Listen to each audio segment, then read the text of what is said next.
What's up, everyone? Hello. How are we doing today? Happy Thursday.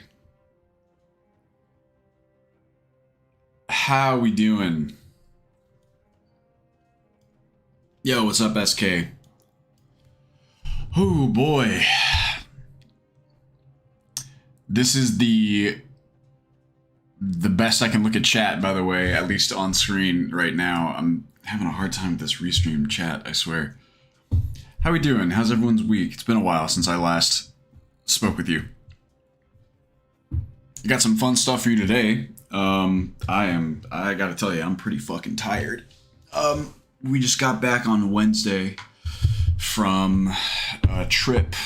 My brother-in-law was graduating from law school, so we were gone for a while, which has made this week a little bit strange because I just, short week, you might say. And then this weekend, I'm actually going camping with some friends, which is really fun, but that's gonna shorten it up on the tail end as well. So lots to do, very little time. But I'm excited to hang out with you guys for a little bit. I got some fun news for you. Just, quick update on how things are going.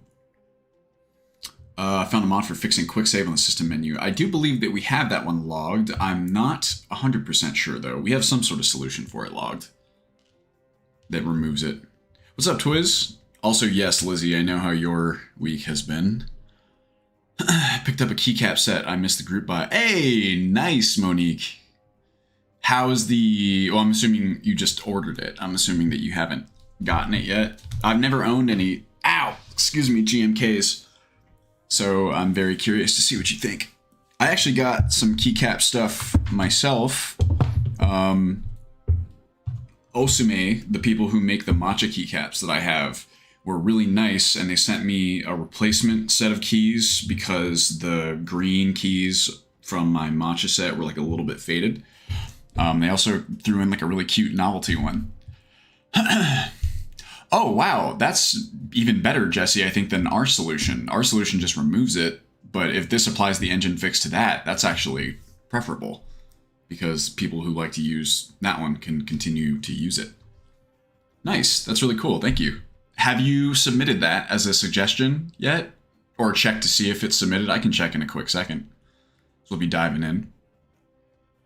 Yeah, congratulations to my brother-in-law. That's a well-earned, very difficult thing to do. His commencement speech, graduation speech, or just the whole, what's it called, ceremony was really, really cool. Don't know how to submit it. There's a link in the Discord. It's no problem if you don't want to take the time. I can do it in like 2 seconds. Just remind me, because I am prone to forget, as you guys know. What else is going on? Man, you really can't see a whole lot of chat archive. Oh, let me just get it on my phone. How about that? What if I do that? Oh.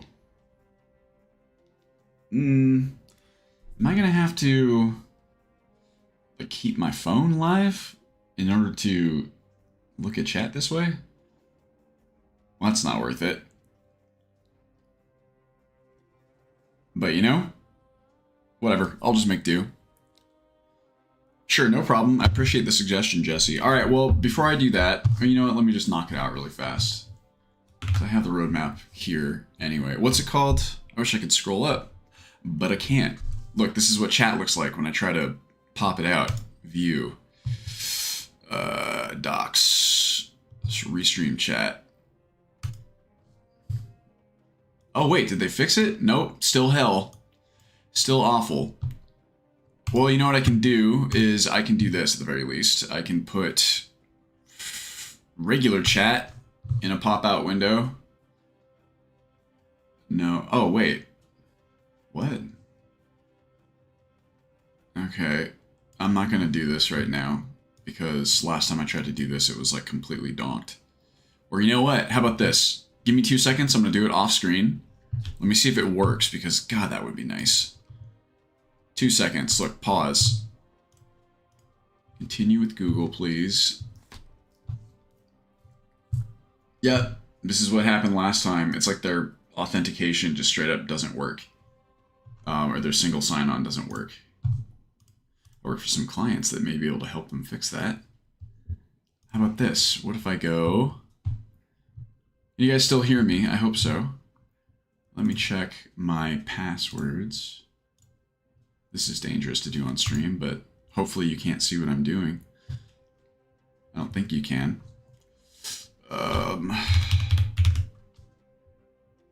Okay.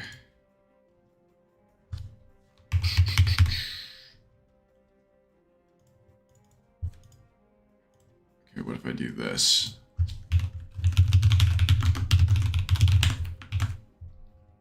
Log in. I've just been trying to use the... I've been trying to use the wrong window, I think. Maybe it's not even Restream's fault. I'm here talking shit. And I'm trying to use the one that is embedded. Let's see. Can you guys hit me with something? Give me some test chats. Give me a test 1, 2. Yep, that's what it was. Poor Restream. I can still talk shit that their single sign-on doesn't work, but you know what? Maybe that's not even their fault either. Maybe it's something weird about my configuration. You really never know, so you really ought to pull your punches until you do. Yo, what's up, Mr. B? Also, how you doing, Badger? Look, you guys are... Whoa. That's a trip. It makes me miss the card game. How come they don't add, It wasn't Blackjack, it was Solitaire. How come Solitaire isn't on Windows PCs anymore, by default? How sad. What a great game that was. Here, we can minimize this now. These audio levels are fine, right? The theme song is still playing in the background. Why don't I put the audio mixer, I don't know, there, so I can still kind of get at it if we need to. It's still not great. The bouncy cards, yeah, exactly, Twiz. But, you know, it's better. Let's see, settings, appearance, colorized author names, most definitely. Oh, I heard something. Yo, thank you for 4 months. Pinju. Much appreciated. Show avatar, show viewer counter, compact mode. No. I don't need any of that. I just want to be able to see all your beautiful usernames, you know? It is, but it's now full of... Oh, are you serious? Wow. My gosh. Oh no, I'm gonna scratch my... Does anyone know? Check it out. I finally got my new watch. It came in the mail. It's the first time I've had a watch in a long time. And I'm very stoked to finally have one. You wanna see? Here you go, Twiz. Here, what's the... I should probably just take it off. I got a couple goodies that were waiting for me when I got back from the trip. I have, a long time ago, in addition, these are kind of like my 2 keyboards, right? So I have my standard keyboard, y'all know that I love it. And a long time ago, I ordered an ergonomic keyboard that finally came in the mail, that finally went into production. It's really, really cool and also very different from what I'm used to. So given how much I had to do this week, I opted to just continue using my standard keyboard for now until I can learn. So I have a couple cool things. Oh yeah, watch drip. Here you go. Let's see. Let me get this out of your way. Well, you guys look at this. Ooh, wow. No, there we go. There, is it focused? Come on, webcam. May I get closer? You can do it. Wow, that webcam is really dialed in on me, isn't it? Come on. There we go. I'm getting quite a lot of monitor reflection. So this is fucking, in my opinion, very sick. I really like this brand a lot. You know what's crazy is that they're not that expensive. To me, now if you're a watch fan, you probably know a lot more than I do. I'm pretty, what you might call entry level when it comes to watch knowledge. That's a little bit tight. But I know a little bit. And this company is called Veer. They are a company that's... Is that too loose? That's about right. They're based in Venice, California, not Venice, Italy. So, you know, just a hop, skip, and a jump away from me. They're manufacturing, depending on which model you get, you'll get either Swiss manufacturing or you'll get American. This is one of the American-made ones. The Swiss ones are pricier, but the whole kind of shtick is that they like to, their goal is to provide, you know, real luxury aesthetics without sort of a super intense price. I personally think that they accomplish this very well. I think the Vare watches are very nice. Get it? That's a pun. That wasn't on purpose, but whatever. And they're really not that expensive. This one is a little bit pricier. This was like a little treat that I got myself because I sold a bunch of stuff. You guys can't really see the rest of my room, but it's pretty bare bones. Sold a bunch of stuff that I didn't need anymore. Had a bunch of money left over. I've been wanting a new watch for a long time because I had a smartwatch. It unfortunately stopped working. I like having a watch. I like being able to ascertain the time without pulling my phone out because I'm very easily distracted, as you guys know. And if I pull my phone out, then oof. Plus, it's just easier, right? Easier to sort of check the time that way. Does the watch show time? It looks nice, and who cares if it doesn't cost too much? Oh, yeah. I mean, to me, it's really just about how it looks and that you like it and it fits well and whatever. And yeah, you do... There's some degree of money that you probably want to drop just to make sure it functions well, because the super, super cheap watches, they will function. They're actually pretty impressive. This is stuff like, you know, kind of like your Chinese manufacturers like Fossil. Those can be nice watches for sure. If you go a little bit more expensive, then you can get something decent. So this one is approximately, like, it starts under $400, which is pretty good, in my opinion, for a watch that looks this close to some of the luxury watches. This one's solar, which means, you know, that it's powered by the sun. It's pretty easy to figure that one out. You can get automatic watches or quartz watches, but I like solar because, you know, I go outside often enough, and most people go outside often enough for that not to be a problem. And here's the secret. So I got this one because it has a date window. I really like having the date window. I like being able to sort of check the date at the same time that I check the time. If you don't care about that, here's the news. Check this out. In fact, here, I'll just show you guys. Vare DS4. Wait, no. DS3? This is the one I'm talking about. DS4 Meridian. So this is Vare's DS4 Meridian. If you ask me, oh look, 10% off with your first purchase. Also, just to be clear, like everything that I show you guys, all my little things that I'm interested in, I'm not sponsored by Vare. I just like them.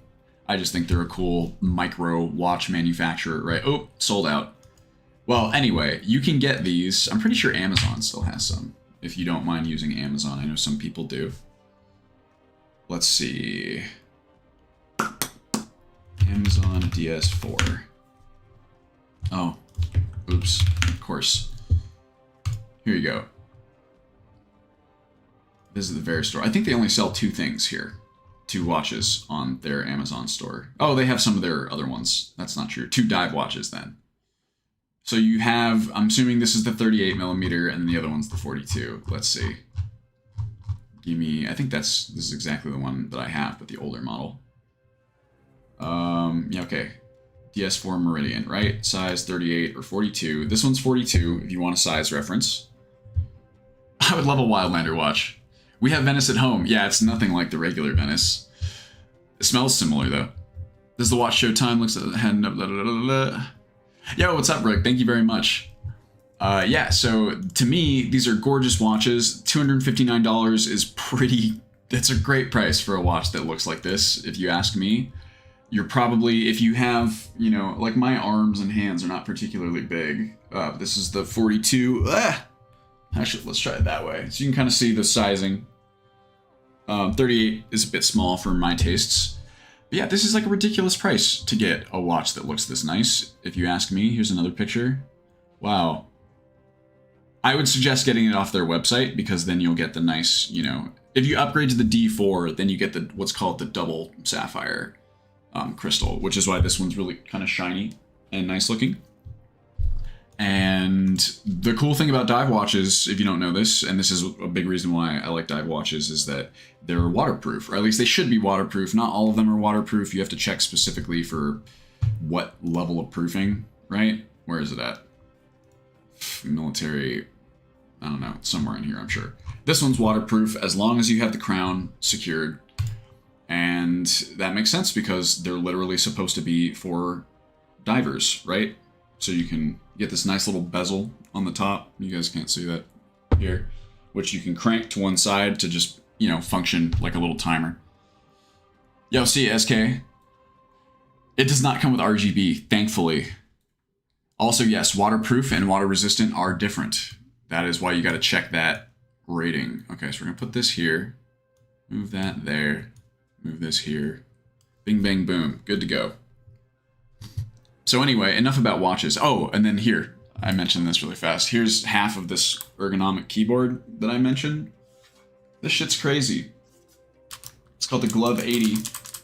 I wanted to get this because my shoulders get really fucked up. As you can see, I've kind of been on like an ergonomics kick over like the past like 6 months after I was doing freelance because my muscles hurt and I would prefer for them not to. So that keyboard, I mean, I can tell it's really cool.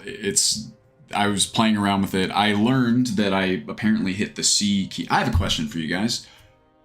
For all my typists out there who do not look at the keyboard when they're typing, so touch typists, do you hit the C key?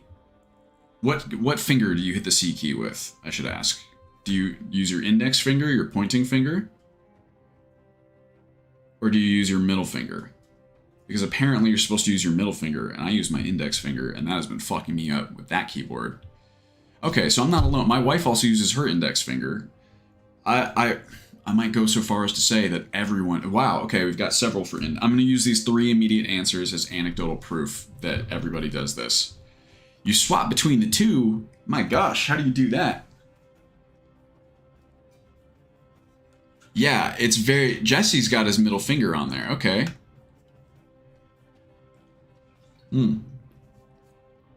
Thumb. Interesting. When gaming. I gotcha. Yeah, well, so I definitely use my index. And the thing about these keyboards is that they're what's called columnar, as in column. They're designed so that you extend your fingers up and down, right? So you're supposed to, apparently, I looked this up because I didn't believe it because I was like, what? Are you kidding me? It just feels so much more natural to me to use my index finger. But yeah, you're supposed to use your middle finger. And that's how the keyboard's set up, so I keep messing that up. But otherwise, it's actually pretty simple. It takes some getting used to for like the space bar, the backspace, and, you know, the thumb clusters. But, you know, it's a lot less intense than I thought it was going to be. I just got to get used to that. Maybe it'll make me a better typist on a regular keyboard. Use my mouse on my left hand. Even though, whoa, that's crazy, Jesse. That actually would be real. I kind of wish that I used my mouse left-handed because most keyboards have a number pad on the right? That's actually why for a long time I wanted to get a keyboard that had a number pad on the left, but I eventually just got a standalone number pad. Do you press control without using any finger? What? Do you like roll your hand to do it? I touch type, my default position still isn't on WASD. That's interesting, Monique. That's funny. I think I learned to type, I mean, Tyler can back me up on this. The first sort of typing I ever feel like I learned how to do was in 3rd grade computer lab, where we used, you know, I don't know, if Mavis Beacon teaches typing or whatever. Yeah, I do have control on my mouse for a lot of things. Yeah, Mavis Bacon. Who, I know we've had this conversation before, but in case some of you were not around when we did this, she's not a real person. Y'all know that? She's a completely fictional person. I always thought that she was some sort of, I don't know, typing magnate. But she's not. She's just a total fabrication, which is really weird to me because she just looks like a regular person, right? She's not a cartoon character or something like that. Leave her alone. Using my left hand said big injury on my right hand. Oh, even though I recovered, got used to left-handed mouse. Took me a week to get used to it. Also swap mouse buttons. Oh, for sure. Yeah, I mean, I bet. That's crazy, Jesse. I'm sorry about the injury. Pretty cool adaptation, though. Part of the hand just below the attachment of the pinky. Interesting, Salt Gem. That's... Yeah, I mean, alright, I can see it. I really have to flatten my hand out to do that. But I mean, hey, whatever. If it works for you and it doesn't fuck up your wrists and your fingers and whatever, I say go nuts. Anyway, should we talk about Wildlander now? Well, let me put in this suggestion before we even dive into that. What was it? Oh, don't have it yet. Lizzie, do you remember offhand the name, or Jesse, if you're still around, obviously you're still typing or chatting. So what was the name of the mod again? I'm just gonna make sure that it's not logged already. Yeah, I feel like I'd break my hand, but maybe I'm just doing it wrong. You know what I mean? Maybe you get used to it. I'm a little bit afraid that if I try to learn how to hit C with my middle finger, it's gonna, like, I don't know, fuck me up on regular keyboards. How often do you use someone else's keyboard, though? That's like such a big kind of thingy. Regular quick save for system menu, thank you. Regular quick, ought to find it. Nope, alright. Let's check it. System menu. How about that? Maxu.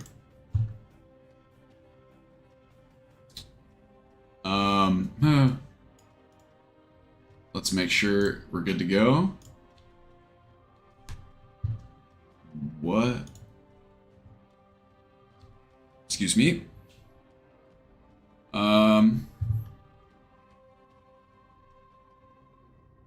Okay.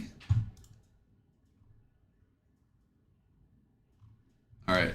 I'm going. Isn't this an option to SSE engine fixes? Dude, your question is answered in the relatively short mod description. My fault. I only read the long ones. This fucking jokester. Yeah, so this one's different, right, Lizzie? So this mod is... It keeps the quick save button on the main menu, but applies the same fix from SSE engine fix, which I think would be preferable to removing the other one, just in terms of expected behavior kind of thing. So I'm gonna make a new regular quick save for system menu. Enter. No. Is there like an easy way to expand? No, not like that. I always do this. Oh yes, Rick. Yes, she is. Mod status. I'm gonna immediately make this approved.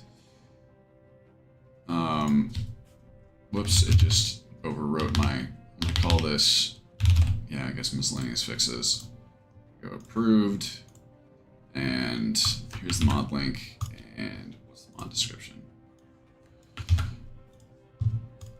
Mod description there. Mod requested by Jesse. Say YouTube. Mod requested because... What do you think, Jesse? You want me to put just that? Nexus main page? I was like, this needs to be in Wildlander? You want something specific in this? I'll start typing my... I'm gonna say approved. No issues. I think this is a better alternative to the quick save function. I'm still use it.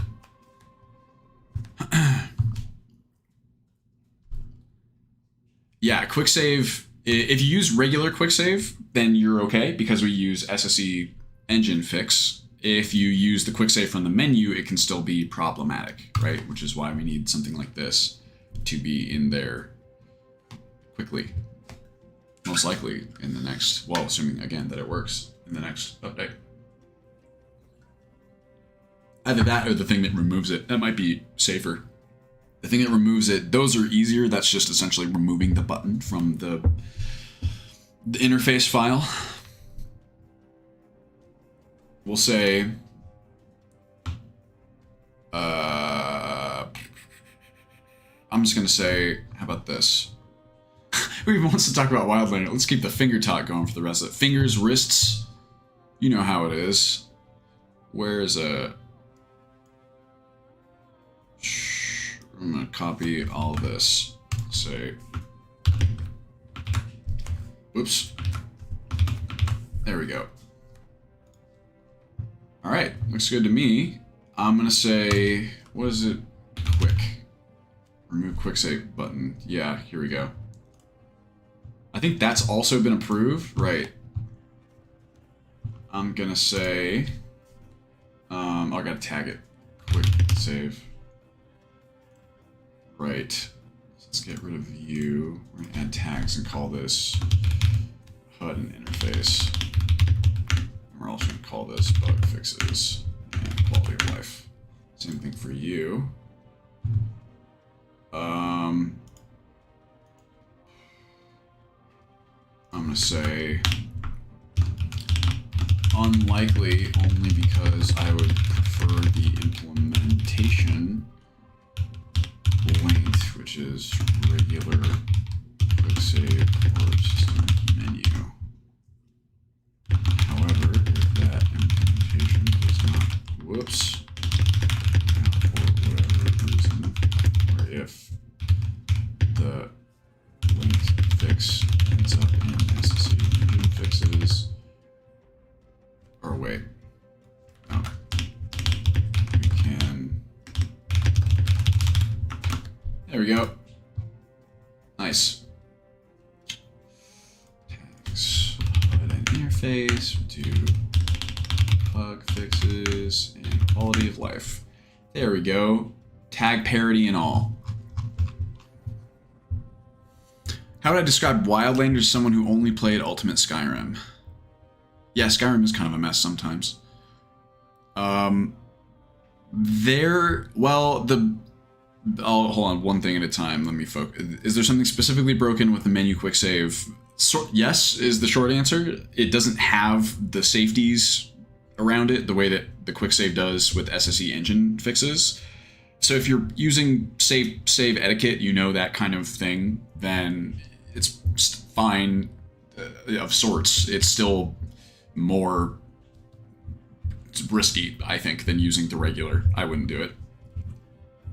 How would I describe Wildlander as someone who's only played Ultimate Skyrim? I would describe it as, I mean, to be honest, it's very, very similar. I would say it's a proper sequel in the sense that thematically it's very similar. In terms of quality and polish, I like to think that it's a major step above.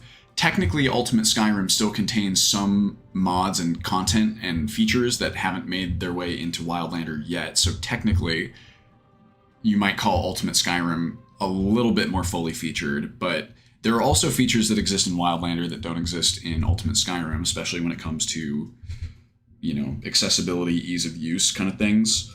There's also some stuff like our new character creation process that you only get from Wildlander. It's in all but name, it is Ultimate Skyrim 2. I see Skeever's new mod. I'm sorry, Lizzie, what is this now? Is this suggested to us? Also, I promise at some point I'll tell you guys the news that I have on religion. I guess I'm really making you work for it. Does Civil War work well in Wildlander? Sort of. It works as well as it does in vanilla. If not a little bit better, just because of the various bug fixes and stuff. We actually had a user post the other day on the subreddit saying that they managed to get through the entire Civil War with no bugs, so we have at least one data point for that being possible on Wildlander. If we're talking compared to Ultimate Skyrim, I would say probably it's a little bit more stable, but the problem is with the Civil War, you really never know. You never know with the Civil War if what's happening is due to a mod or just the patchwork house of cards that is the vanilla Civil War, right? No MCM. World encounter hostility fix. Prevent. That's not. Whoa! What? Oh! You're saying no MCMs as in this is a feature that Wildlander has. Okay, I thought you were talking about a wanking skeever mod that makes it so there's no MCMs. I was like, what? This is cool, though. This is great. Let's see. Is this what constantly causes that bug? I actually had no idea. I'm going to turn off this music, by the way. I do love our theme, but I've been listening to it for a long time. Yeah, that was a big one. The automation of the MCMs, that is. That was really the first thing that I did that was ever really like coding in Papyrus. Oh, thanks very much, Jesse. One day that we would like to do that someday. Make our own RPG based on Wildlander, in a sense.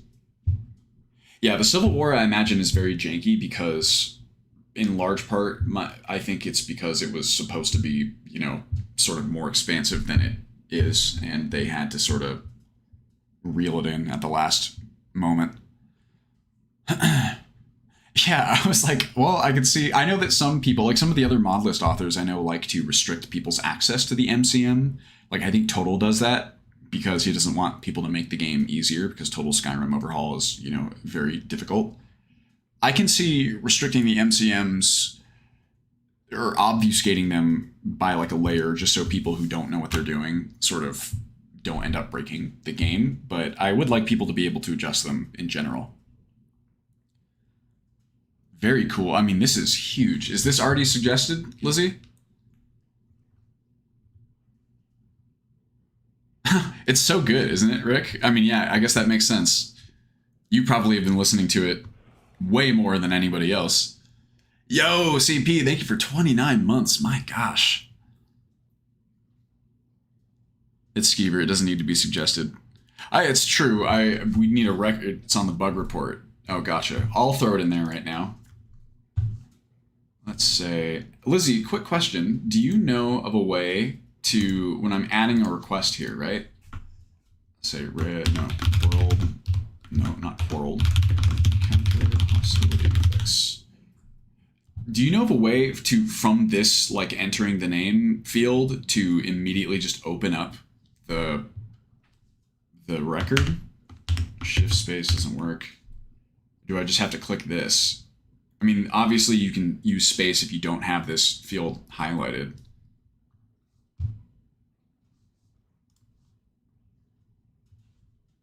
Oh, gotcha. Awesome, thank you. Once we migrate that over, we can link it. Yeah, that is fun, Galaxy. Up we go. Come on, automation, work your magic. We're gonna say, I mean, it's just approved, like why wouldn't it be, right? Add milestone, misc fixes, we'll say mod link there.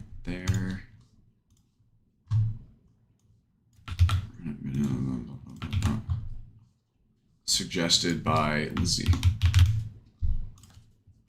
This bug constantly messes up people's games. Lol. Approved. Hell yes. Tags. Bug fixes. Say quality of life. And maybe not quality of life, just a straight bug fix. I would even almost... bug fix is fine. Yo, what's up, Bildrum? Oh, thank you. Yeah, it's going a little bit too more beard. It's supposed to be a mustache, but I'm lazy. I gotta trim it. All right, y'all. Well, so we're 50 minutes in. Yeah, this is super important, Kai. This is a huge one because it sucks when suddenly everyone's hostile to you, and the AI for, you know, reducing hostility is unreliable. So the news that I have for you is pretty basic. I just think it's fun or good. I was finally able to, one of my big priorities for, you know, between the two streams was to really start on the religion integration in earnest. It's going pretty well, I would say. It was the main kind of task, and something I'm still waiting on. I'm going to message Iron Dusk in a little bit just to double check this.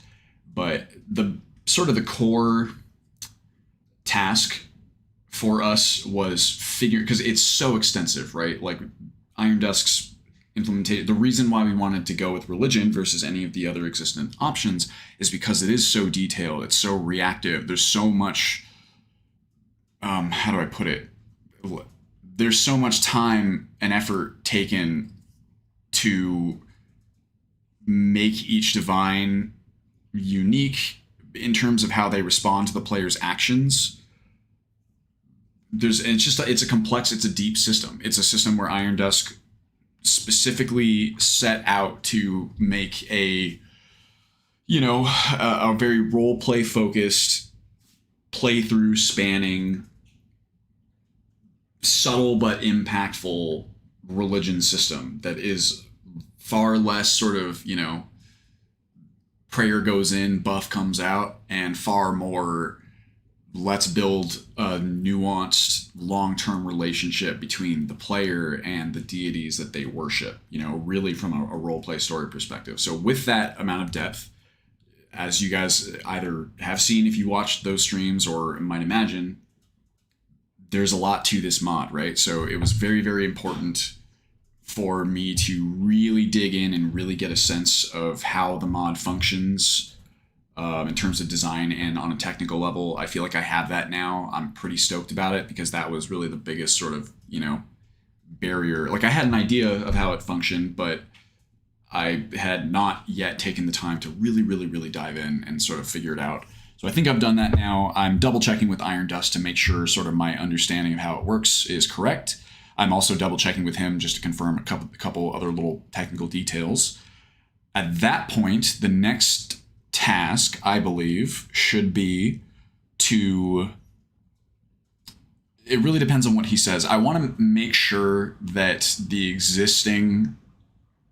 I know that the mechanics work on a general level, and that's actually very important, and it's good that it's designed this way technically, but generally speaking, the way that the buffs and just all like the core mechanical features work is that like every divine is fed through a generalized script or a generalized set of functions, right? So what I mean by that is like when you pray to, let's say, Akatosh, right?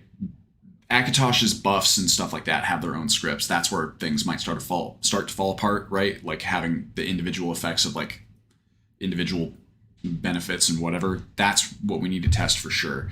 But I know with a reasonable amount of certainty that just the core functioning of the mod works the way that it needs to. And that's the most, that would be the biggest time sink to fix that kind of thing or to adjust that kind of thing. I mean, we still need to adjust it in some ways. A funny example of that would be like, okay, here, imagine this level of reactivity. Many of the divines will look more favorably upon you if you just sort of generally help people. One of the ways that the mods checks for this is by checking for completed sort of miscellaneous objectives and quests, right? That is the kind of thing where it works just fine in vanilla. It might be a problem for us because we have a lot of additional types of quests. Like Lizzie's expansion of missives alone will add so many different types of quests that players will be completing all the time because quests are functionally just jobs, right? We also will very likely add, I believe it's either Parapets or Wanking Skeever that adds the, you can just get kind of random favor asks from various NPCs, right? Those are miscellaneous quests. So you could very easily see a circumstance in which, your sort of favor with deities gets a bit outsized. So just little adjustments like that. And even just, so like if we have like in the base game, in the vanilla game, you really aren't, like the most evil stuff that you can do is kind of like the Dark Brotherhood, and even the Dark Brotherhood goes to pretty significant lengths. I think you're still a murderer, don't get me wrong, but it goes to pretty significant lengths to be like, everyone you're murdering is like generally an asshole. Not in every case, maybe, but most of the time. So the game does kind of assume that you're like a good character.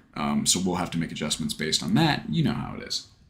But yeah, so just little things like that. I feel a lot more comfortable now that I've gotten to really, really dig in. It's, I didn't want to wait. We're still targeting the end of Q3 for this release. So we have time for sure, but not a ton. And this was kind of, now that my freelance, I've kind of segmented it to where I need it to be. It was time to really start digging in.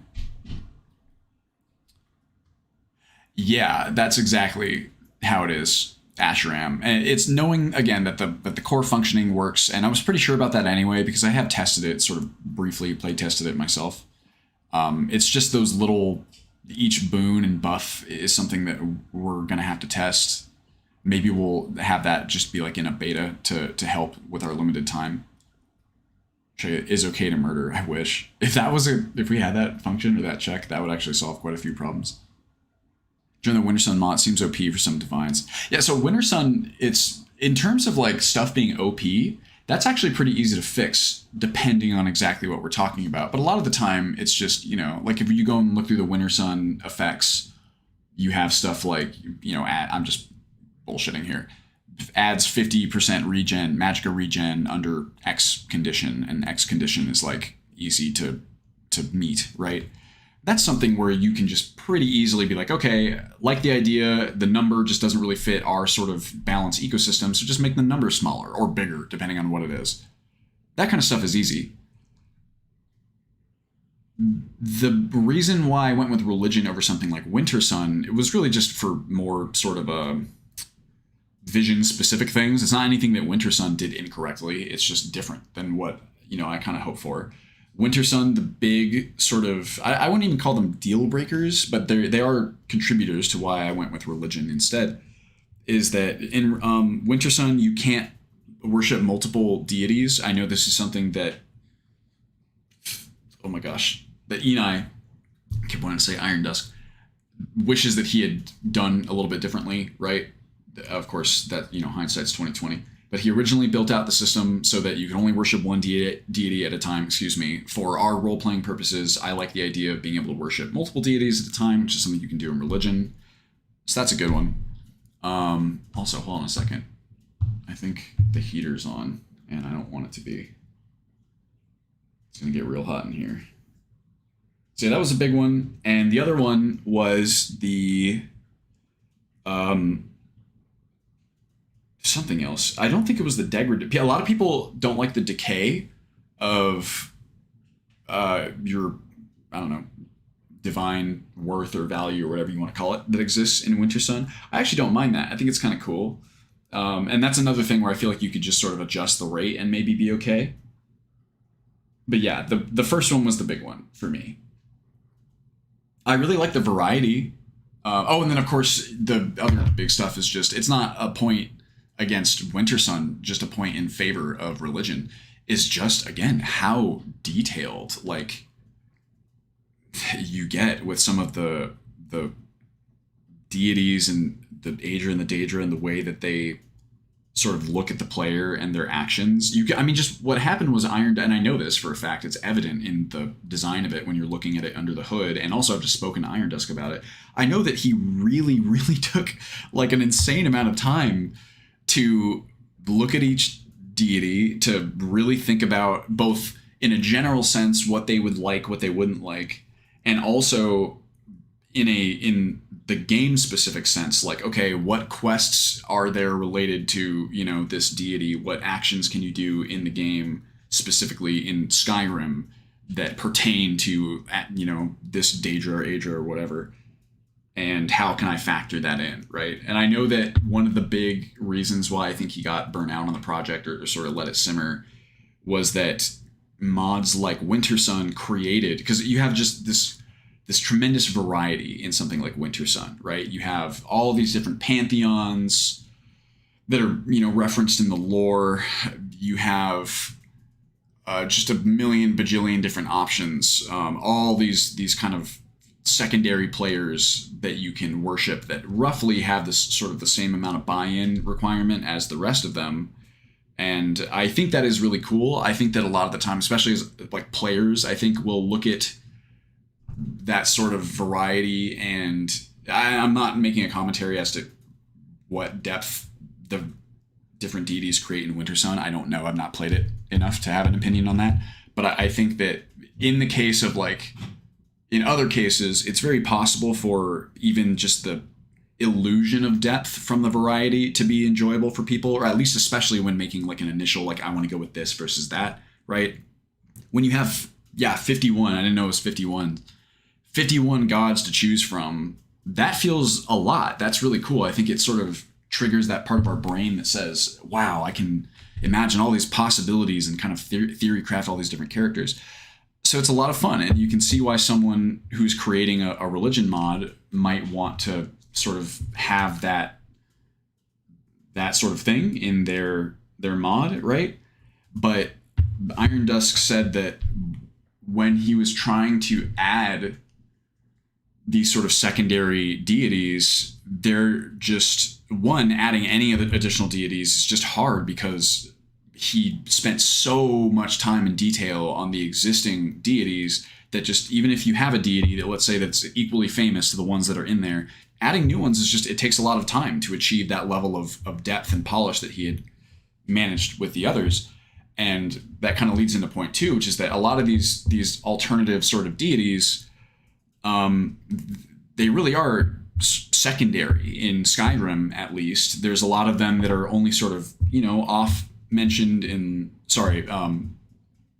often mentioned in lore. We know about them. We know that these pantheons exist, that these deities have been worshipped, but there's not a lot in game going on with them, right? The way that you have, direct references to the Aedra, you have whole quests for the Daedra.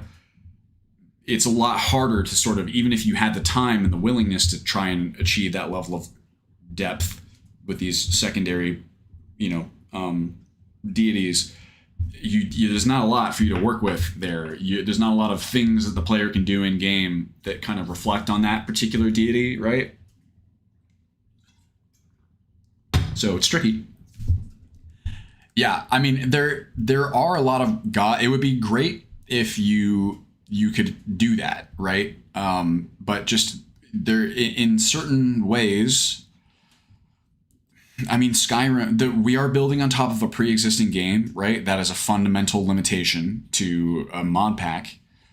Skyrim, if you're keeping the quests and all the stuff for the player to do, there's just more for the stuff that was put in the game by default, right? Like there's a quest for every Daedra. There's not a quest for, Big Papa, Tall Papa, and the Yokudan Pantheon, any of them. There's not quests for, I don't know, what are some of the other ones? I'm not that, the Akaviri Pantheon, right? Which some of which is shared by the Red Guards, actually. What do you do with that? How do you, if you have all of these different sort of, variables that sort of the player gets judged on that are nestled in the various like quests and things in the game, or even just books about these creatures, or not creatures, deities. You can't have that. If you have, I'll just use Sheogorath as an example. Everyone's favorite, Uncle Sheo, Wes Johnson, love him. If in our implementation and in religion's implementation, you know how you react in the Sheogorath quest, plus how many different things referencing Sheogorath in the game you collect, or how many books about him you read, if all those things have an impact on sort of how much Sheogorath likes you, to do that with another just sort of random deity is really tough, because that deity doesn't have a quest, doesn't have books about him, doesn't have these parallels.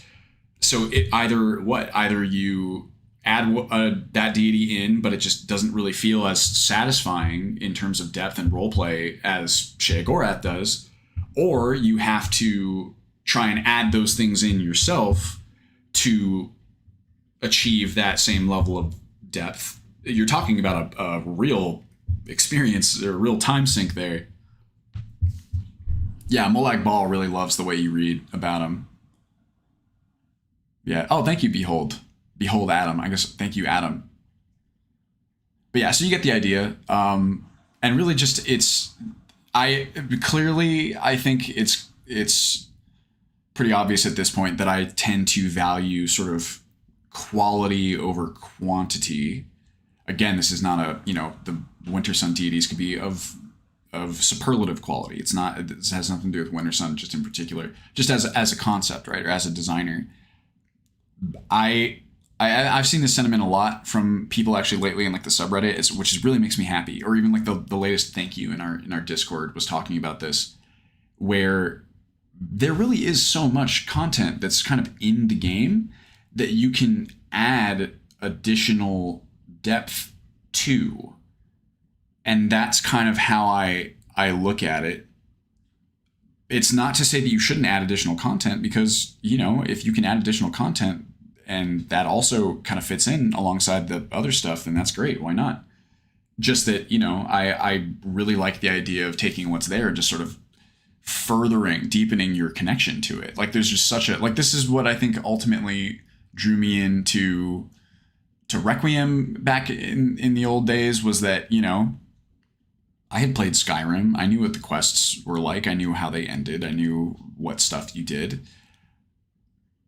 I couldn't believe how some of these quests that I'd done like a million times just felt so much more impactful and felt so much more immersive and real when you sort of were forced to slow down, when you weren't kind of handed everything quite as easily, when you really had to sort of, like using like the Thieves Guild as an easy example, because someone just mentioned this on the subreddit, how they were hanging out in Riften and they were doing thief things, right? They were stealing shit from people's houses. They were breaking in and you know, taking things like thieves do.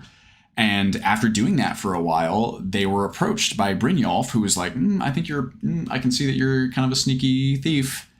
And that was cool. They were like just that alone, it's such a more impactful moment to feel like the game is one, not just sort of babying you by being like, oh, you showed up in town, you're great, welcome in. And also to feel like the game's conversely rewarding you for something that you actually did, that was actually hard, that also fit what you were doing as your character. It just feels a lot more reactive. It feels a lot less like a facade and a lot more like a real world. You know what I mean? And that's just one example of how I think you can take this existing content, tweak it a little bit, and sort of get this very different experience from it. Whereas adding brand new content, again, is super cool. It's not easy to do. It takes a lot of stuff that you gotta kind of be mindful of and be able to execute well. Anyway, can we expect that was Sim for realistic Devella worship? Oh man. Probably not. At least not from me, Monique. I think that there's, just because like it's not a feature that I personally would be using like in my games. I'm not, opposed to it by any means. It's just like there's stuff that I would, with the limited time we have, there's other things that I would prioritize. I would count on, the community. That's the kind of thing that I wish somehow, like, man, if you somehow are able to monetize anything sex related in your games, that seems to be the surefire way to to be able to make hella Patreon bucks or whatever it is. Is there a final solution for the actor value problem? Final solution, I believe, is a phrasing that's just been permanently etched in my brain as something not good. So the actor value generator mod is continuing to develop. As far as I know, all the stuff that I said about it before already was true, so we'd be able to use it for, the skills overhaul. I know that it just continues to sort of advance and develop. So, I would have to really look into it and really, really try to start implementing some of those skills to have a real answer for you. Am I blushing? Oh, gosh. Yeah, I mean, I'm not something I would actually put in. Like, I like the idea of, like romance or being able to marry characters or sort of, Mass Effect or BioWare RPG, like develop like a romantic relationship. Obviously, that's a part of living and role playing and whatever. I'm just not really at the point where I would like, you're not going to see graphic sex, right? Like on the screen in some stuff that I'm making.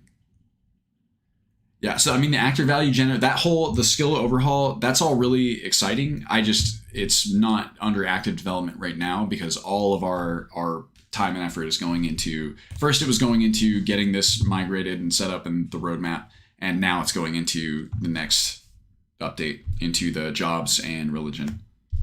So that's pretty much where it's been, right? I keep an eye on the mod.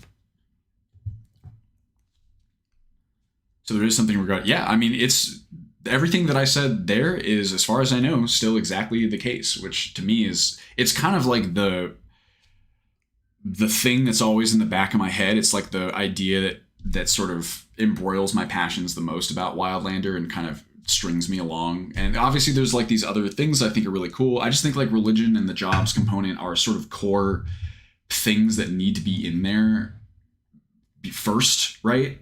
And then I would say, like, in terms of priorities, it would be like religion and jobs, those are on the docket. And then it would be a bunch of little fixes and quality of life improvements and sort of balance tweaks that are comparatively not that hard to do. And I think it's like that everything is a function of what's the impact and how long will it take, right? So there's a lot of little things that are like very high impact and very little time. So those would be next. And then at that point, I'd probably start really looking at the skills. Yeah, that was a while ago. Time is a flat circle. I honestly don't even know when that was. It sure seems to fly, especially in the last couple of years. All right, y'all. Well, I mean, that was pretty much everything I wanted to kind of update you guys on. I will continue to update you as it progresses. We have about 50 minutes left. So what do you say we dig in some mod suggestions, huh? Let me get some tunes on here. Let's go. What's a good playlist? I'm gonna put on Mario Galaxy music and see where that takes me. Because this song makes me happy. 10 hours, how about that? We'll let it play. Will this start like a playlist? Okay, cool. Perfect. Oh, by the way, here's another recommendation, not sponsored. I mean, this is not someone who would pay for sponsors, I don't think. But this channel right here, Steak Bentley, this latest video, The Venture Brothers in Failure, please watch this. It's really good. This is a really great video creator, in my opinion. I've really liked everything he's made. Everything I've seen, anyway. And I like The Venture Brothers a lot. If you don't know what that is, then, you maybe should just watch that show, but you're in for a treat. This is a great song. This is like my favorite Mario song. One of my favorite songs in games, for sure. Where's my levels? I want to make sure you guys are able to hear this. There we go. Oh, gosh. Put this here. You guys hear this? How is that for you? Time is fake anyway. What's the actor values thing you're talking about? The quick version, Dakota, is that for a long time, I've wanted to add new skills into the game. Many modders have wanted to add new skills into the game. One of the reasons that's always been difficult, the primary reason it's always been difficult, is that skills are based on what are called actor values in the engine. It's just a type of number tracking that has the advantage of being serialized, which means that every NPC can have their own, value for it. And also actor values within the engine are very powerful in terms of like how you can scale effects to them or sort of make them entry points for perks, and they're just very versatile from a technical perspective.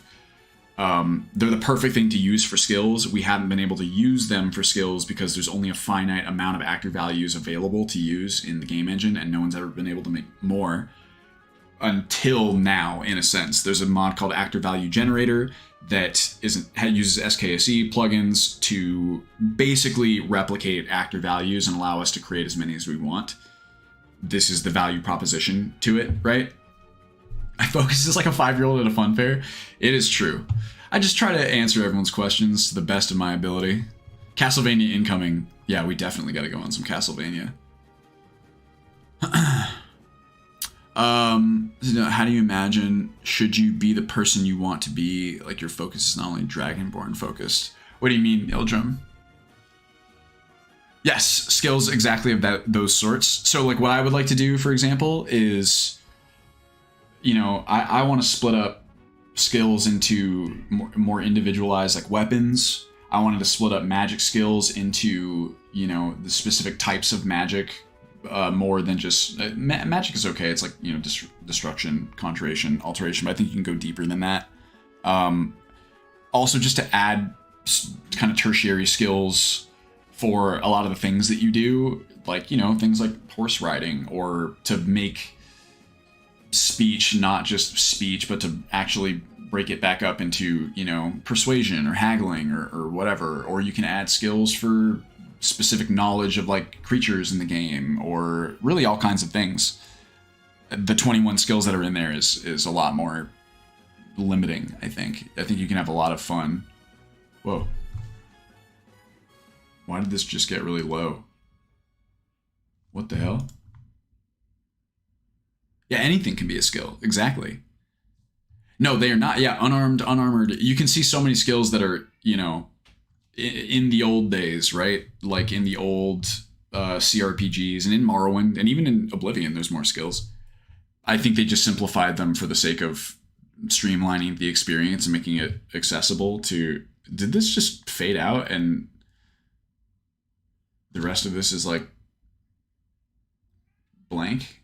That's weird. Mysticism, sure. This is true. I agree, Lucas. Oh, let's listen to the 9-ball theme again. This was so cool. I think it's the best thing ever. I actually started swimming again, right?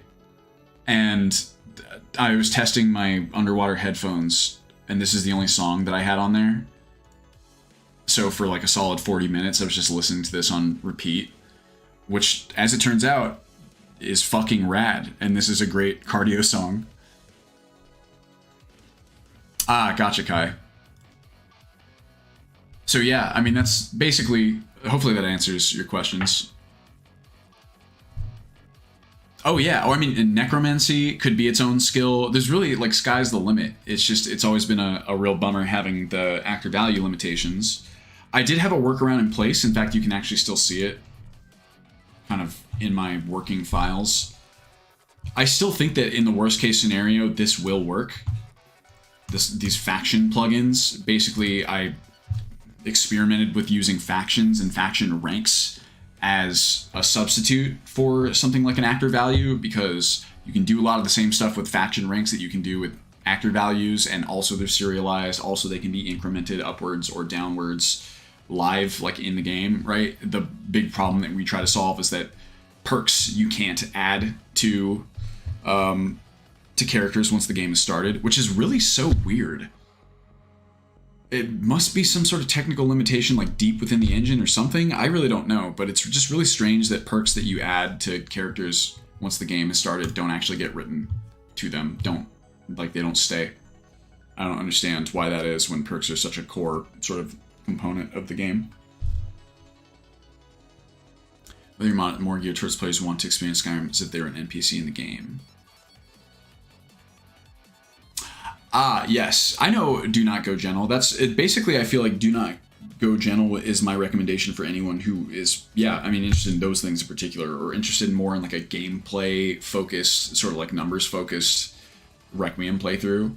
Mine is very much the other way. I think my Wildlander is very much for people who are interested in role playing, in, the slow burn of how'd you put it? Really just anyone who's interested in sort of dynamic storytelling. It's much more like tabletop RPG, much more sort of free form, do things the way that you want and sort of experience a unique story for it, than it is focused on being an action RPG, like a satisfying action RPG, right? Yes, that is correct, Dakota. That's another big reason why I'd like to do it. So like Campfire, right? Like that skill tree system that Chesco came up with was a workaround for the limitation on actor values, right? It's a similar workaround to what you see with the custom skills framework, which was created, I believe, by Meh, which is really, really cool. I think it's amazing, and it also gives you like a whole ass, constellation interface. It's just those skills can't be applied to NPCs, right? So that's one of the big sort of, what do they call it in programming? Requirements, acceptance criteria, that's what I'm looking for. Well, being added depending on how much you use spells. Yeah, absolutely. That's the idea. Asheram. It's, you have five, like I believe my original spread of magic skills was fire magic, water, your standard avatar 4 elements, we'll say. So fire, water, earth, maybe wind or air magic was in there. I had soul magic for like soul trapping type stuff, enchanting. Some of that is like necromancy. I had vital magic, which is, you know, sort of like things like blood, and you could have blood magic be like a separate skill, or you could have it be vital magic. There's like different kinds of things you can do there. I had what I called quantum magic, which was the manipulation of time and space, I guess, like gravity and things of that nature. So you know, something like telekinesis, or like teleportation is quantum magic. There's another one that I had. I think sun magic, maybe that was fire magic, but you could really just do whatever you wanted. Yeah, biomancy is exactly what vital magic would be. And then when you have these different classifications, and of course, I always have loved the system of you learn these skills by doing them, which means using them in gameplay, live. It can mean finding a trainer. It can mean studying, all that kind of stuff that we already have. I really liked the idea that you could have spells that were sort of cross-class, right? So that you could, like, let's say you had a spell that was part fire, part, I don't know, what's a good one to mix in there? Fire and earth or something. I'm spitballing here, but something as simple as like a magma rock, right? That you could just sort of make that would take its cues from both fire and earth. And your ability, like your efficacy with the spell, would be a function of your skill in both skills, right? Does that make sense? Respect your vision, see absolute ass to balance. It is true. We do have one advantage, and I mean, the short answer is that it would be. You're talking about a pretty massive undertaking. You're talking about taking how the game currently functions and really, really overhauling it. The advantage that we have is that the fences have already been set. What I mean by that is that, let's just say, and I'm not saying the Requiem as it is or the other mods that we have in there have created some sort of perfect balance or anything. And there are some of those quick fix mods that I mentioned adjust balance in some significant ways. Oh no, don't play this one. Let's do this one. Another really cool YouTuber. I've mentioned this a million times.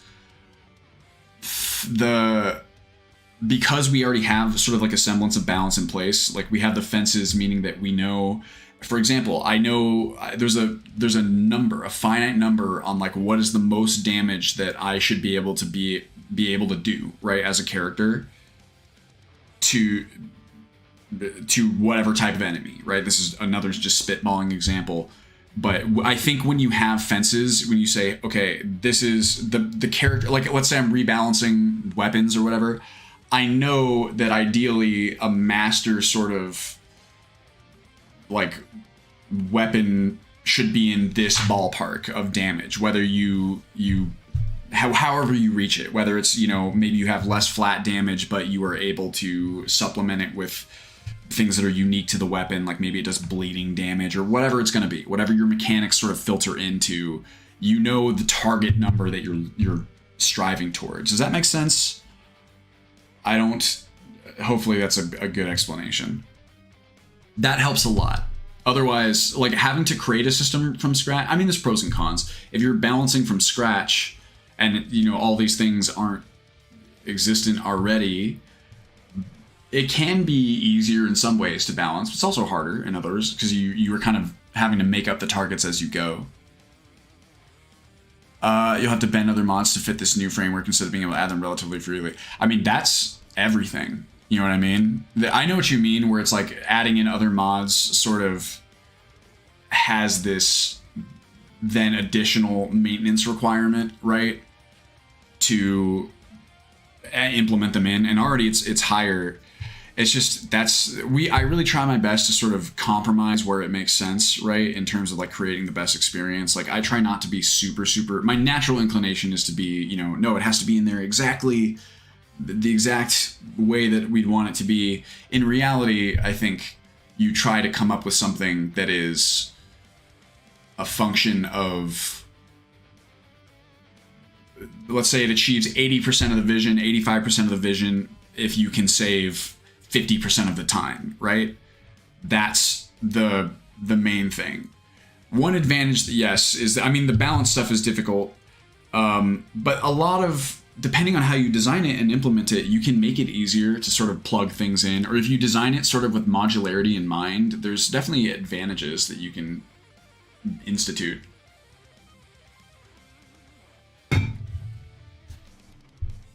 Build floor and ceiling balancing is already a big focus in Requiem. Yes, absolutely. So that helps, to be honest. It helps a lot.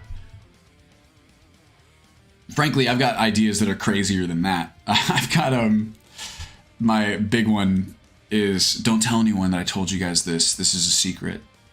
It's not that much of a secret, but it is kind of one because I always feel like it's especially crazy. But I've talked with the team and I've talked with Connor about maybe completely overhauling the way stamina and magicka work. Maybe even getting rid of magicka, sort of. Maybe making, not, you can ignore that part, probably not, but the idea of making your vital attributes more of a, like a, you start out with a lot more per day and the regen's a lot lower, so you aren't, let's say, walking out and swinging your sword 2 times and immediately being out of breath, but having like a larger pool that is determined by several different factors like your needs and also your skill, your endurance skill, we'll say. The reason I kind of wanted to fold magic in, one of my crazier ideas, I would say, that I really kind of would like to do, I think, is folding magicka and stamina into one stat that's just called energy. Make it akin to something like, what's it good? Like Stardew Valley, as a weird example, right? You have an energy meter that, you know, starts at full at the beginning of the day, assuming that you're all good to go. And the stuff you're doing takes it down throughout the day. And you have regen maybe, but, you know, it's not fast. So you either augment it or you fill the meter back in by eating or whatever. But like, you know, you don't, if you don't sleep or you don't take care of yourself, like your regen sort of starts to stymie, or maybe you have like less maximum, whatever. You get the idea. Yeah, it's very similar, like action points. I always liked the idea of magic as just this function of your character's like energy in the Elder Scrolls, right? It's tricky. It's like, you could argue that some of that disagrees with the lore. You could argue that it doesn't either. There's actually a few different sort of eminent theories on this. There's also the part where, like, at a certain point, if I think something is, I really do try, I love the Elder Scrolls setting. I really do try to respect it in mechanically and keep things lore friendly where possible. If it really came down to it, and we had, you know, let's just say this super awesome feature that I think will make the moment to moment experience that much more fun, and it in some way did not 100% agree with the lore, I'd be more inclined, it's, of course, this is hypothetical, it depends, it's case to case, I'd be more inclined to add the feature versus like preserve lore with 100%, 110% certainty. Especially in something like this where you could kind of make a lore argument that, you know, it's not as concrete maybe as you might think. Alternatively, if there was something that really flew in the face of, to me, lore is really just like, you can almost look at it as a stand-in for like player immersion, right? I would never add anything in that I think breaks immersion, that breaks your suspension of disbelief. That's, of course, difficult because it's subjective. Not everyone, you know, has the same deal breakers, so to speak. But as a whole, right? The lore there is of secondary concern to me versus the maintenance of suspension of disbelief. How does magic theoretically hinder fun? Oh, it doesn't necessarily. It really depends. It's more just like, from that, it's almost like a systems design perspective. Like, it'd be a lot simpler if I was going to go this route to not have people have to worry about 2 different values that functionally do the same thing. It's really more of a systems design streamlining, because as it is now, magicka and stamina basically serve the same function. It's just like, do you use magic or do you use weapons? If you use weapons, green bar goes down. If you use magic, blue bar goes down. So to me, from a structural standpoint, from a systems design standpoint, there's not really a whole lot of reason for those things to both exist. You know what I mean? And when you're only dealing with one value to balance, it's a little bit easier. Surely binding magicka and stamina just reduces build crap. Not really. I mean, you have them be one thing, and then diversity exists elsewhere, right? Diversity exists in what, because like I would make the argument that like the fact that magicka and stamina exist right now, I don't think that increases build diversity in any way. I think that, again, it's just it just goes, it just whatever thing you click to make something else dead or hurt or whatever, it's classified into one of two categories. If it's a martial weapon, it goes down, it makes the green bar go down, and if it's a spell of some kind, it makes the blue one go down. Combine into a composite stat but not fully synthesize. You could. It really, to me, it's you start with the question of like, what is there a good reason that these two things exist versus one thing, right? The idea of simplification, it's like, to me, it's more fun from a player perspective, from a gameplay perspective, to be like, look, I can use whatever I want. I can use magic, I can use weapons, I can do whatever. All of it is drawing energy from my character, right?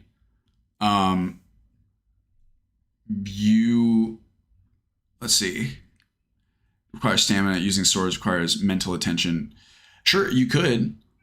Magic is related to your mind and stamina, your body.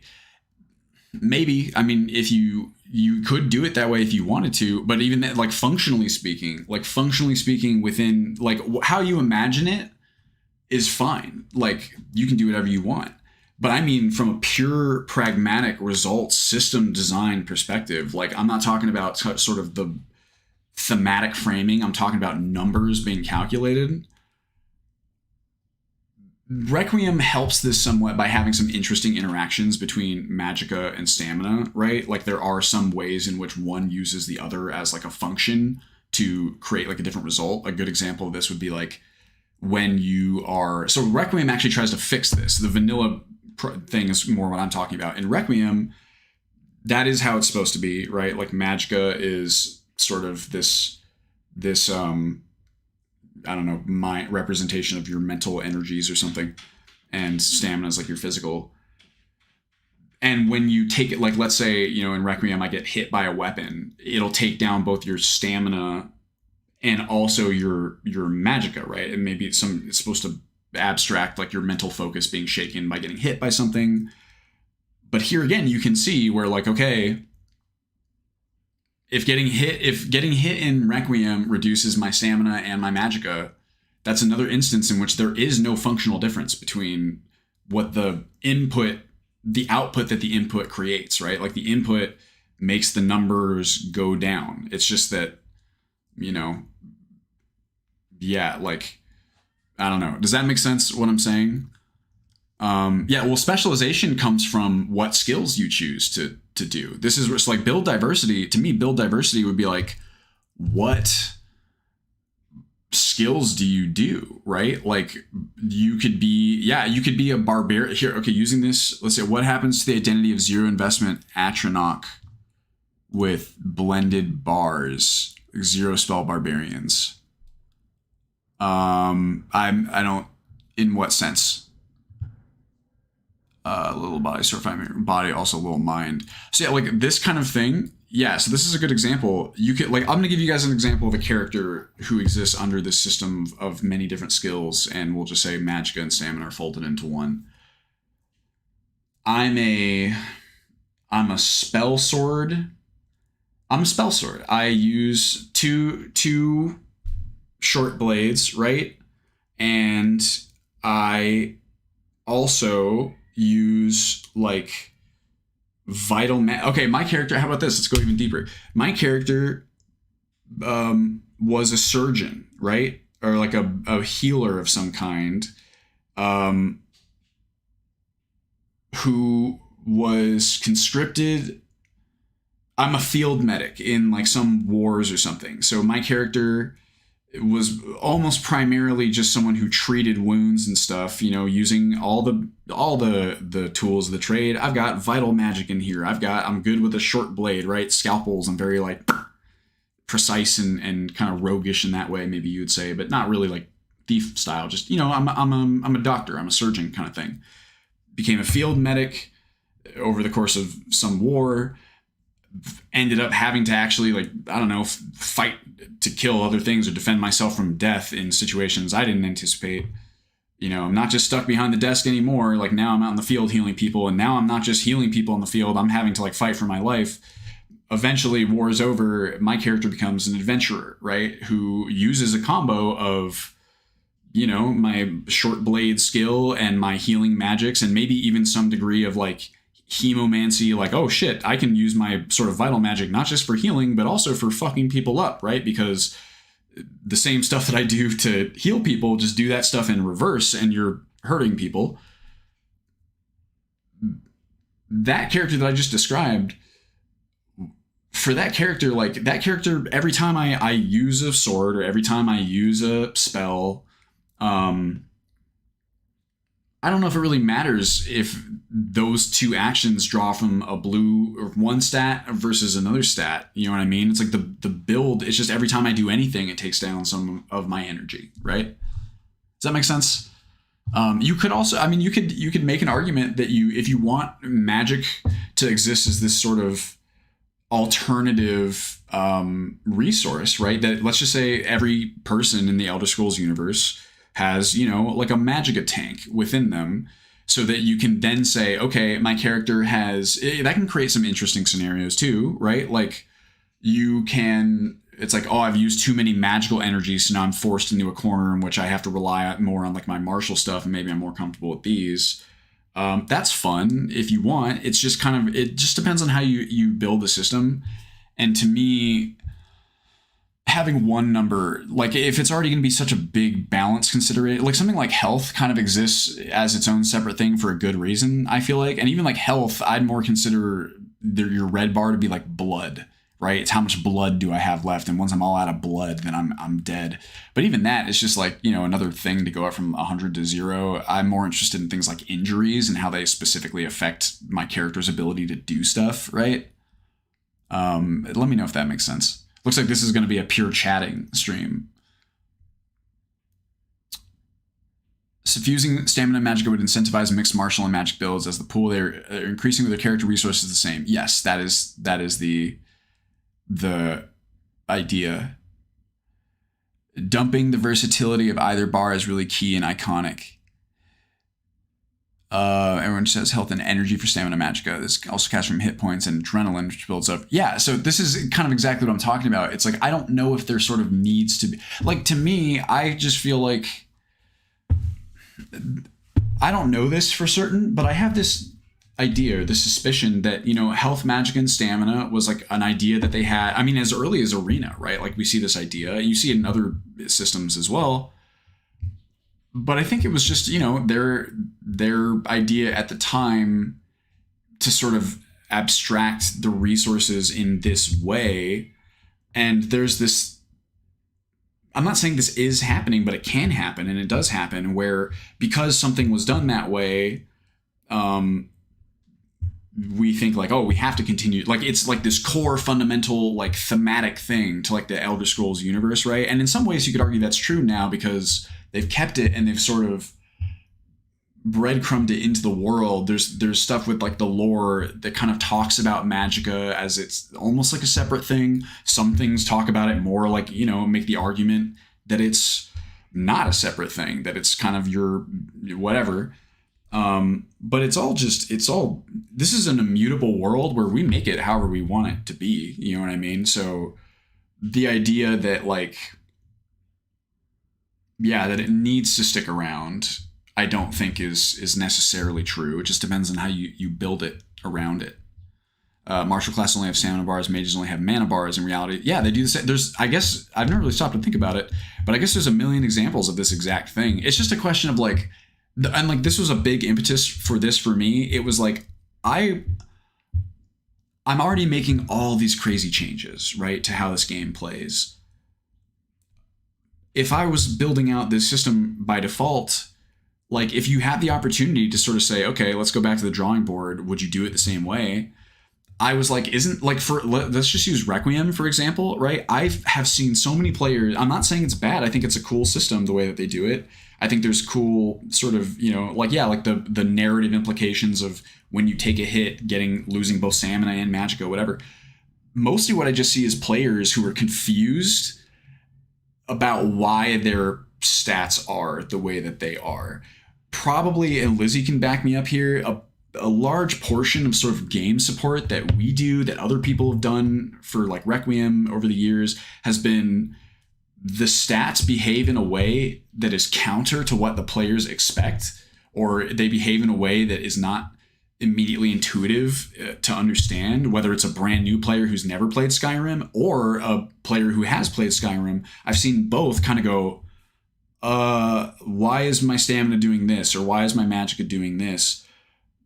Both the effort of combining those two resources into one, and also this system of like making the energy pool larger and having it drain and kind of sort of drip feeding you feedback that's happening. Both of those to me are in large part attempts to solve those accessibility problems, right? Yeah, my stamina is draining just by standing still. There's a good thematic reason for why that happens. It's confusing to people. It just is. There's not, and you could argue that the system's fine. It just needs more sort of feedback, and that's true too. Like it could be fine. I don't know. It's like you can diversify with solely perks. You can diversify with bars and skills and perks. I don't see any way removing bars makes it better. That's how I would say. I would say removing the bars or making just sort of streamlining the resource. So it's like, hey, here's what health is. Health tells you your physical state, how close you are to dying. When health goes down all the way, you are dead. That's different from your energy, which is what the energy you have left to do stuff, to do anything at all, whether it's swinging a sword, casting a spell, studying a book. Like if you think about, all the things you do on a daily basis in real life, all the things I've done today, all the things I did yesterday, right? Like I went to the gym, I went and ran some errands, I did some work here, like doing some design work, animation work.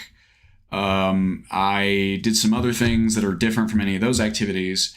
At the end of the day, now maybe you can, in some ways you can make an argument that like there's a certain type of tiredness that maybe each of those things sort of grabs in particular. Like there's a degree of like physical tiredness, right? To like swimming, like I get out of breath, but that's what it is. I'm getting out of breath. So I would add in like a need that's like, exhaustion or something, but you'd still have like a fundamental just energy bar. At the end of the day, if someone asks you like, oh, how you doing? You don't say like my reading tiredness and my physical muscle tiredness and my whatever tiredness. You just say I'm tired. You know what I mean? Like you're just tired. You have this sort of overarching kind of energy, you could argue, that has been drained.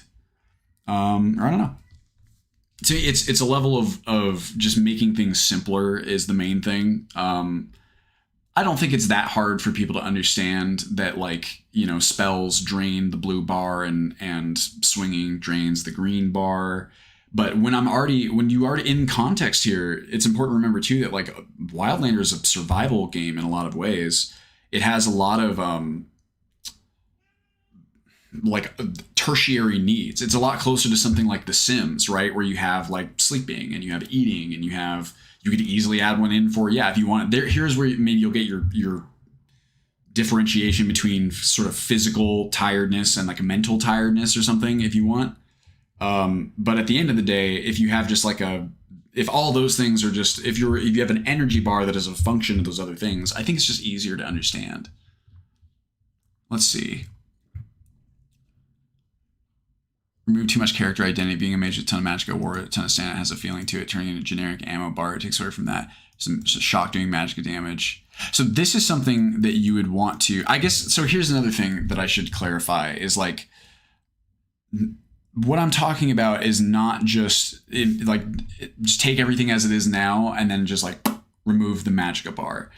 That's not what I'm talking about. It's like doing this in addition to this massive new skill overhaul, right? Where you have just a million different skills. So like your differentiation comes from like, oh, you're being a mage with a ton of magicka or a warrior with a ton of stamina. How about instead of that, you are a warrior who just has all of these martial skills, right? And then it feels like you are really crazy at that. Or like you have like your different energy stuff is like also like a skill, like an attribute. So like imagine, you can still have like a wizard who can cast really really intense spells. What you do is like this. Okay, so I'm going to give you two character archetypes of a mage here and how both of them would be possible underneath this energy system. One mage is a guy who is like, imagine Scar. And y'all seen Full Metal Alchemist Brotherhood. Scar from Full Metal Alchemist Brotherhood, who, if you have not seen it, this is a dude who's like, he's an alchemist. So we'll just say he's a mage. Let's just say he uses spells or whatever.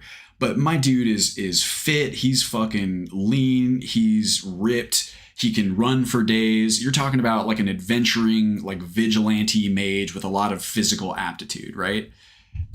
On the flip side, you have just your classic sort of wizard glass cannon archetype, your dude who has just been,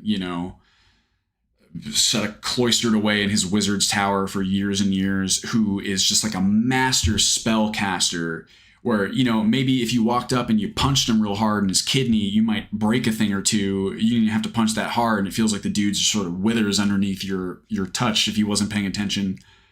But this guy just feels like he has like magic for days, right? Like he can cast spells that are of a magnitude.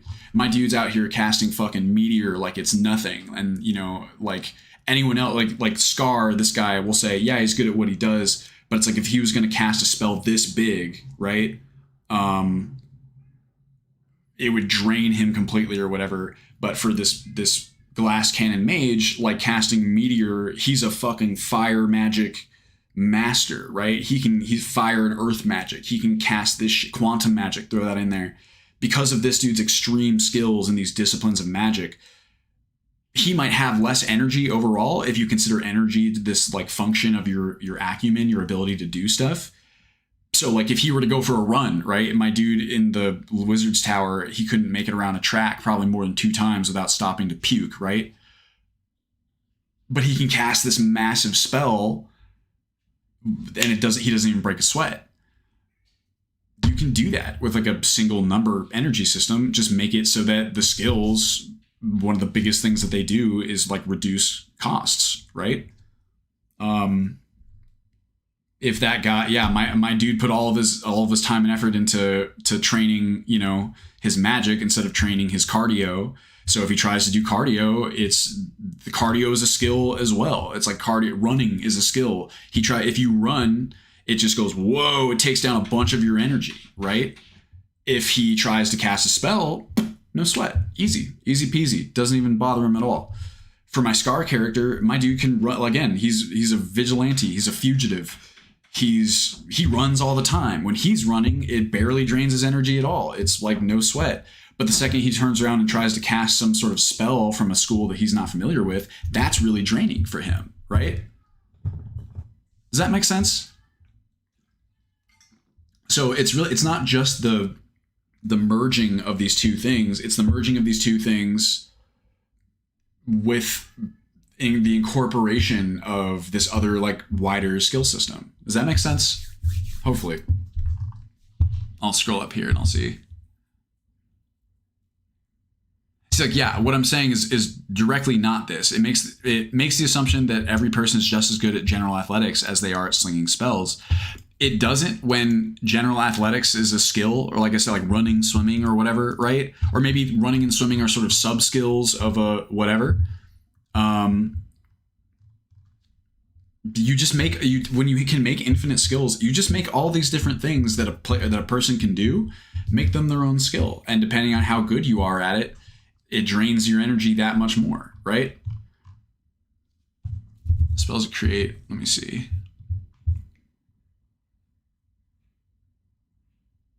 And it's like the advantage of that system, I think, is that it's easy to, because yeah, again, you could build it in a different way for sure. It's pros and cons with every system, right? You can, to me, this kind of system, one of the reasons why I like systems that approximate this when I play them in games is that it's intuitive. You know what I mean? You can have a deep experience mechanically, but it doesn't take a PhD to understand how it works. You know what I mean? I feel like this is where we run into a lot of problems with like very complex games. Like take like, okay, tabletop RPGs, right? I love tabletop RPGs. I think, let's say like 5th edition Dungeons and Dragons. I know that, you know, for people who really like tabletop RPGs, it's like they use a lot of other systems. 5th edition Dungeons and Dragons, I think, is easily the most sort of streamlined, accessible version of the game that there's ever been. It is still an extremely complex game for people who do not play these kinds of games, right? You are really running up against a complexity barrier. You have many people that I think would enjoy. To me, my favorite things about tabletop RPGs are the depth, the flexibility, the sheer variety and unpredictability of things that can happen in the game, because you have a system that covers all these different things, and because it's, you know, it's imagination based and whatever. The storytelling is ultimately the cool part, right? Everything else is just a means to get there. If that's the case, you could kind of argue that like Wildlander and Ultimate Skyrim are predicated on this idea that like Requiem, right? Like Requiem's depth and like the depth of its systems and whatever, really create this sort of opportunity for really interesting role playing and everything else that's cool. I just have this question of like, does it need to be this difficult for people to understand in order to create this experience, right? My personal belief is I don't think so. I think that there's ways to maintain what makes it cool while also making the experience less confusing and more accessible to people, so that more people who I think would be interested in what's cool about it, but less interested in sort of learning the complexities. I don't know. It's true. I mean, you can look at what Bethesda's done, right? As like a function of this, like very clearly what they have done is, and frankly, quite successfully in some ways, they have tried to distill, or they have tried to, how do I put this? They have streamlined their role-playing games massively in order to appeal to a wider audience. They've tried to make it more accessible by making it easier to understand. And part of how they've made it easier to understand is by making it a lot simpler, frankly, to a degree that is not what I'm interested in. And I imagine what most of you are not interested in. The depth, because at a certain point, or depending on your design, like depth can suffer, right? Or like there's lots of things about like, you know, Fallout 4, for example, being not even like a real RPG. It's a whole ass discussion.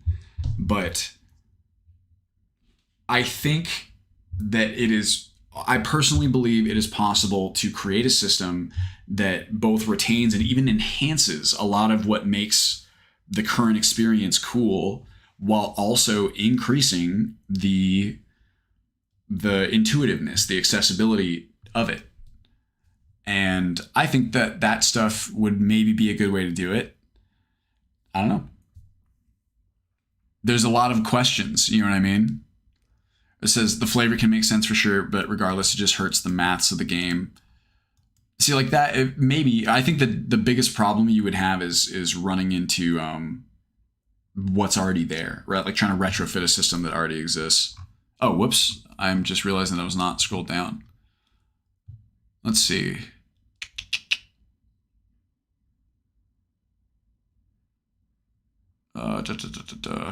Characters, right?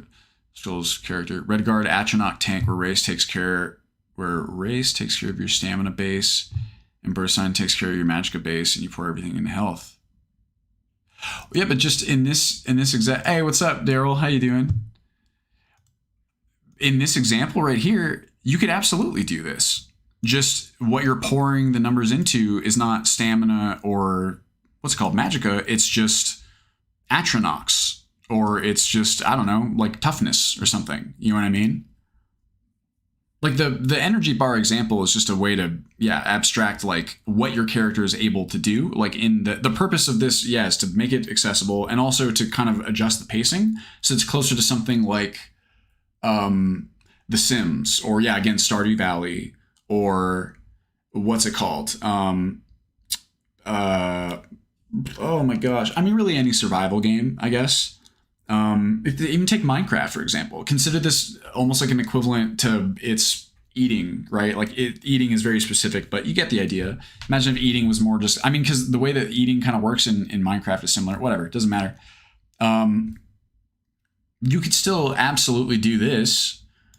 Redguard Atronach tank, right? So I'm guessing it's like a Redguard fighter who he himself is, pretty bulky and fights people, but he also creates, we're talking about Atronach the sign. Okay. Race takes care of your stamina base, and birth sign takes care of your magicka base. And you pour everything into health. So what's it called? Atronach. Remind me what the Atronach sign does again. It makes it so that you can't regenerate magicka and gives you a higher base pool. And that allows you to, or it prevents you from regenerating magicka. Is that correct? Also, this is true from a HUD. This is actually where the idea first came from. I'm going to double check that. Atronach sign. Skyrim. Is that correct? Let me double check that before I... and you can absorb it. However, it also causes magicka regeneration to decrease by 50%. So you can absolutely do this. So just do it like this. Atronach fortifies magicka by 50 points. So instead of fortifying magicka, the bar, it fortifies magical skills by a certain amount so that all of your magical skills, either your magical skills in general, just still, anything you cast costs less, or you make it so that each of your skills is higher, however you want to do that, right? I think it would be simpler to do it the first way. It'd just be like any spells that you cost, just cost 50% less or whatever it is in the system. You could still have this 50% spell absorption, right? However, it causes magicka regeneration decrease. So just swap that to energy and swap this to it grants 50. Any spell that you get, it just fills up your energy a little bit, right?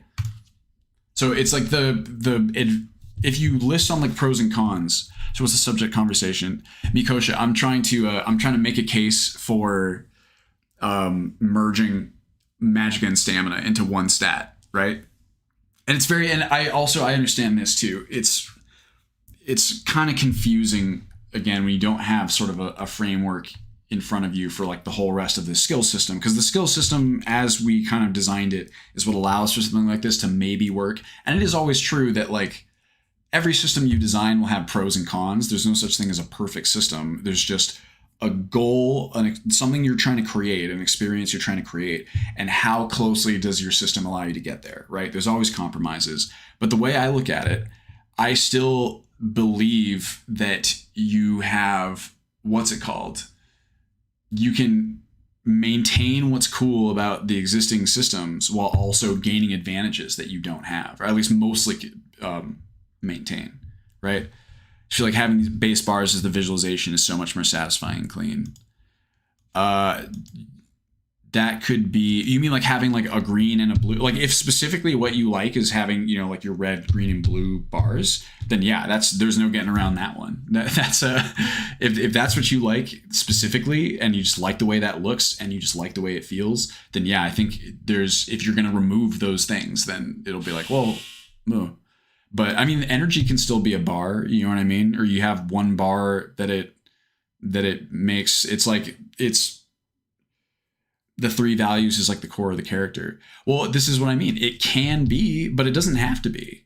You know what I mean? Like it makes me, it's like if I design the system exactly as is, and then I gave it to you, you might dislike it. You might not, though. You might actually find that, like, it might have been, you'd be like, if this was the way that they had done it to begin with, which some RPGs do something closer to this, and that was the formative experience you have, that might be what we end up liking more. You know what I mean? What are the disadvantages of the current system?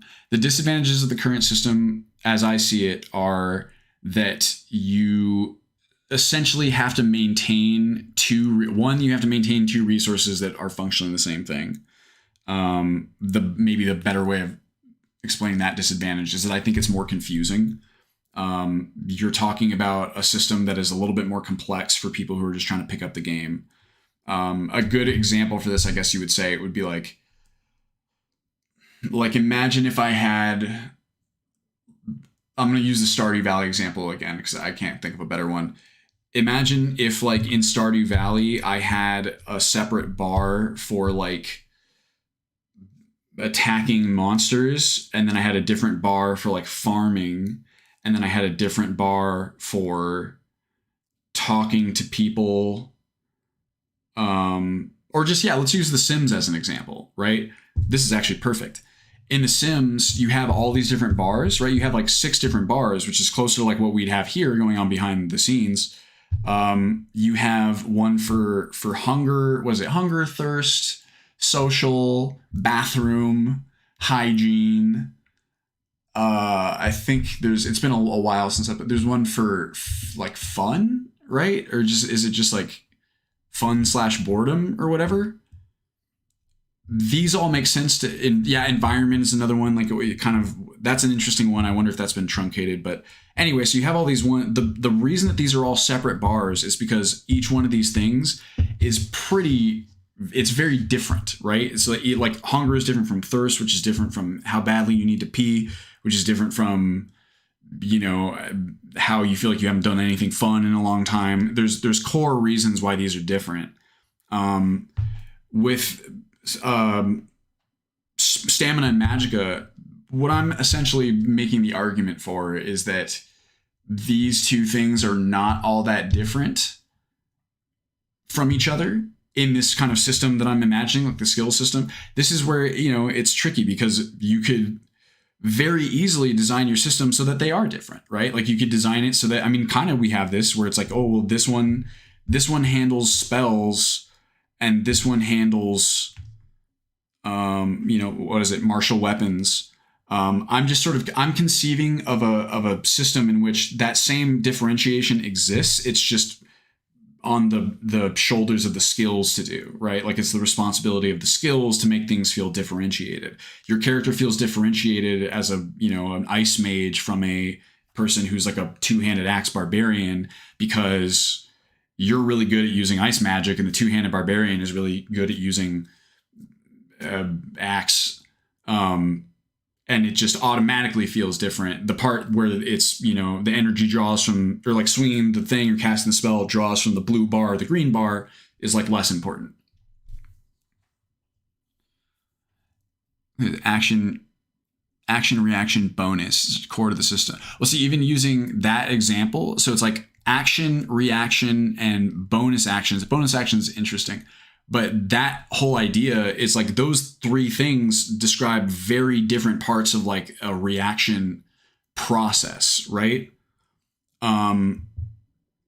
Which is why they're differentiated. As to whether or not, you like it, dislike it, it's like a whole thing. But it's like an action is like clearly something your character is like doing. It's like the intent.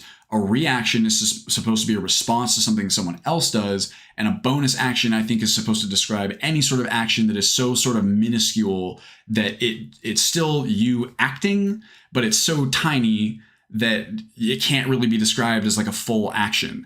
I would kind of make the argument this is almost the perfect analogy because you could almost sort of, that's so similar to action, and even reaction is kind of so similar, but at least it's something differentiative. But I would argue those are so similar that they maybe should be folded into one. You know what I mean? The health attribute, more increased health. I think Cyberpunk did this as well. Body stat. In what sense, Indmer? Oh, I would do, if anything, Dakota. I've never really thought about removing one or the other. if I did, it would be third person is what I'd remove, to be honest with you. But I like third person, you know, you being able to see your character. If I wasn't limited to like the Skyrim engine, maybe. But to me, first person, if I'm honest, it's massively important. Like, it's the thing that drew me into Morrowind back when I first played it. One of the things that drew me in. Oh shit, it's 2:05. What the hell? Oh man, thank you guys for talking with me about this. See, it's really fun for me to talk about these systems. I will lose track of time. Shit. Okay. Well, hopefully that was fun. It was fun for me. I will have to, if this action, reaction, you get a lot of doubling up on the most efficient action, reducing gameplay by a third. Get a lot of doubling up on the most efficient action. Yeah, no suggestions set here. We'll do one just for the sake of it. Get a lot of doubling up. But see, that's what I mean is like, but then just have a different way of like action economy, right? Like, I think the part that I'm talking about the most here is like I guess like my core point is like, you can design a system however you want it to be. If your goal is to have some sort of resource that makes it impossible to do what it is you're talking about, right? Just do that. Again, it's like the purpose of any system is to sort of create a certain experience or create a certain feeling, to make a certain thing possible. I think that you could, like, yeah, just, I guess for me, it's more like, what I like is like build, variety, differentiation, right? It's one of the things I hope to sort of introduce more of by having different skills, having each character feel a little bit more unique. Because, you know, one character is really skilled in spears, another character is really skilled in ice magic, another character is really skilled in horseback riding, and the other ones are not those things, right? Because it takes time and effort to train your skills and whatever. Not even counting all the different tertiary things. I think all that stuff is possible in the system that I'm describing, and that it also contains, you know, the other advantages. For me, what I'm gaining by having the two different, it's really just, for me, it's a math problem. It's like, I can see the idea that it's like, okay, if you have a specific resource for like spells versus whatever, versus, you know, physical component. Yeah, I mean, you could still do it. It's just like, I don't know. To me, like having it the way that it is like in the game, I'd probably adjust it a little bit just to make it simpler to understand. But who knows? Maybe I'd start to implement it and it would be like, oh shit, okay, actually, if I'm making, let's use the Sims bars example again. What if I was like, damn, you know what? It is kind of cool having like, I wish that I had, you know, like if stamina, we just call that like, yeah, like sort of physical, like, ooh, I'm out of breath or something, right? Like, yeah, we'll call it cardio. That's my cardio meter. Maybe it would feel cool having what is essentially a cardio meter, but for like magical energies or something, right? Like your mana, like having it a separate thing. Like, I don't know. I just feel like, at least as it's currently implemented, I could pretty easily do away with it and simplify the math, right? So because it's already such a difficult balance problem, that's kind of also what I'm trying to do with this, is like, I think it's easier for people to understand. I kind of like how you could represent it on the HUD differently. I do think that matters for whatever it's worth. Like if you see cool colored bars, like that shit's cool. That matters to me too. Yeah, it's like you get these little advantages. But yeah, I don't know. You could maybe do it. Or like if I started to implement something like that and I felt like I was losing flavor in the characters that was being created, right? Then you might want to go back to the drawing board and be like, okay, like, am I losing something by adjusting the system this way? Am I introducing a con that really feels significant enough to where I might want to rethink like how I'm doing this, right? Like if having as like one of these sort of three attributes, you know, having it be this, it really makes the characters feel like a certain way. And if this is also represented among like the players who are the target audience, if you have people who play this and go, dang, like it feels kind of weird to me that there's not like a specific resource that is responsible for this, right? Whether it's spells or whatever. then you'd really have to think about that. So I don't know. This is really, it's hypothetical still, because obviously I've not built it out. I've not gotten to play with it. There's a lot of things that sound cool on paper and end up being totally not fun once you actually sort of implement them. There's other things that are the inverse, where you're like, I don't want to do that. And then you try it out and you're like, oh shit, this is actually cool, like in ways that I didn't realize. Yeah, I mean, that's also true, Rune. Like magic in Skyrim, I've had this conversation, and then I got to bounce pretty quick here. I've had this conversation before where like trying to make the magic system make sense is very strange. Like in Skyrim, like you have magic that exists like in your hands, right? And then you also have like spells that you can cast as like powers at any time. That's never really explained. You can tell it's really just a byproduct of this. Like you can tell, I think that the technical part came first, where they had this system they really wanted to do. This like what's in your hands, right and left, which I think they did because it's easy. It's easy to understand. Players who are not RPG players come in and go, okay, I got this in my right hand, I got this in my left hand. I hit my left hand button, use the left hand. I use my right hand button, use the right hand. Whether it's swords or magic or whatever, that's just how it goes. Easy to understand. I'm sure that's why they did it. Then they were probably like, okay, how do we factor in powers like racial abilities or like other things that you kind of want to be able to cast like at the same time, but not have like occupy a hand? Because you'll notice like we lost what you have in Oblivion, right? Which also has pros and cons. But in Oblivion, spell casting is its own separate key. You just have in your hand like whatever it is you have equipped. Like spells are not something you equipped. You just have a spell selected, and then you hit the spell button and it goes pow. Which in some ways is more versatile, maybe more limiting in other ways. But like in Skyrim, there's never any explanation given to why some spells are like powers and some spells have to be cast in your hand, to the point where I literally cannot, if I have to use a two-handed weapon, I can't use this spell anymore. That's never given an explanation. Other systems do explain this kind of thing.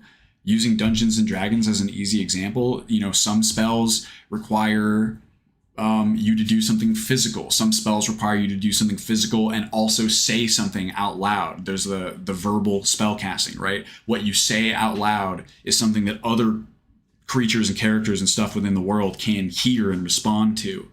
There are also spells, or there's things that allow you to cast spells wordlessly or without doing any sort of hand movements or whatever. There is a mechanical kind of explanation for each of these things, right? And you never get that in Skyrim, at the very least. There's never any explanation as to why some things are, or like you have shouts, right? Like shouts are an example of them sort of explaining something.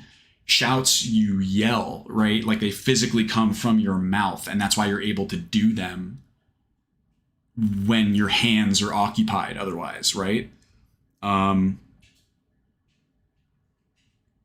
That explanation is not provided for anything else. So it's already kind of difficult to, but it's also really, and I do have to run. This is my bad. I'm just indulging myself. You do have an explanation as to why it's like that. It's literally, it's like technical. It's them sort of, I would not be surprised at all if like, it's like Adrenaline Rush, using that as an example, like how they're like, oh fuck, do we make like Adrenaline Rush like a hand spell? It's like, well, it's not a shout, so it'd be kind of weird. Like clearly they developed this power ability because the whole game is about being the Dragonborn, and it's about shouting and whatever. And shouts make sense to have as their own separate thing. Yeah, again, your hands are occupied. I'm going Barbra Streisand, and I'm yelling, and then just whatever. Where does Adrenaline Rush fit in? Is Adrenaline Rush something that my character is saying? Because he doesn't say anything when I cast it. I'm not doing anything with my hands the way that I do with other spells. It's almost, if to cast Adrenaline Rush, is my character just like thinking about it real hard? Or like, what's the Dunmer one? The flame cloak around you? How am I casting that? I don't say anything. I don't do anything with my hands. These are the only two precedents for spell casting that we have otherwise.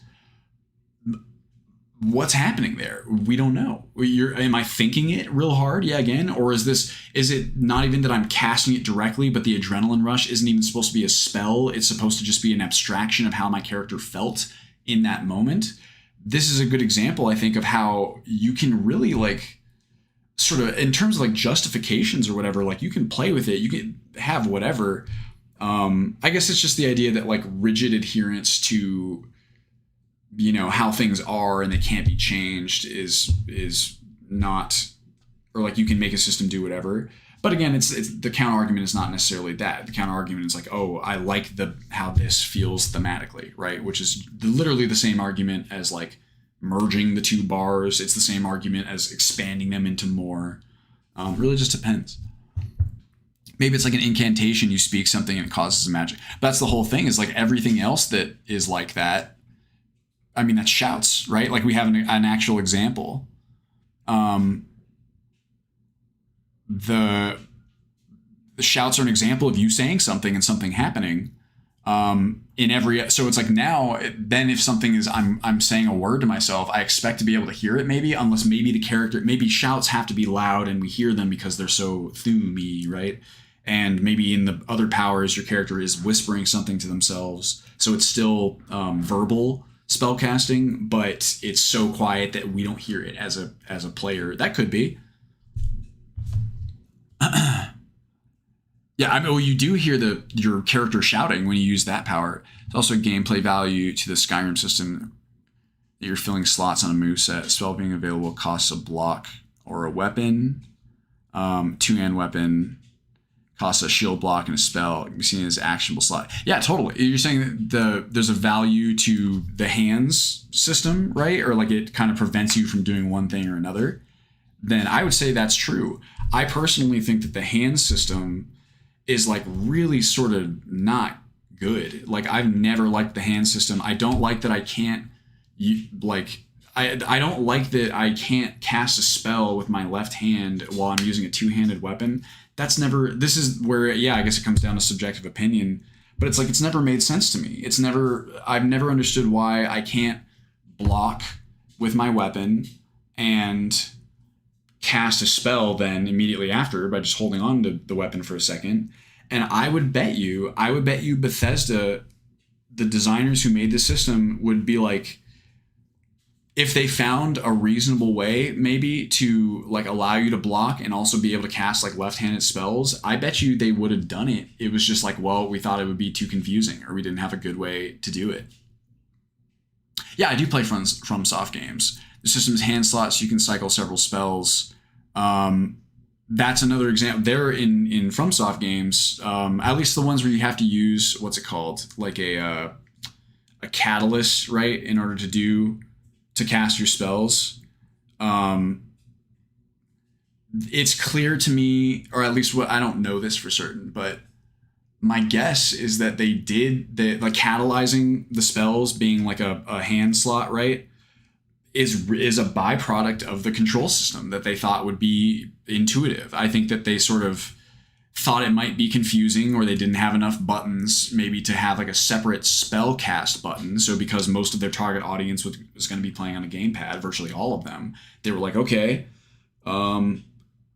what do we do about this? Okay, let's just make it so that to cast spells, you use the same button that you do to attack, but you're swapping to a spell caster tool instead of a weapon.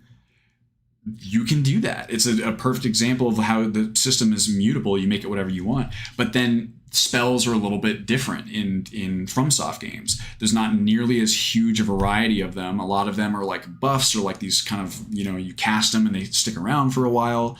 It's definitely not the kind of game where you have, like you do in Skyrim, where you have access to like 70 different spells or whatever, right? That you have to sort of cycle through, because that would be crazy.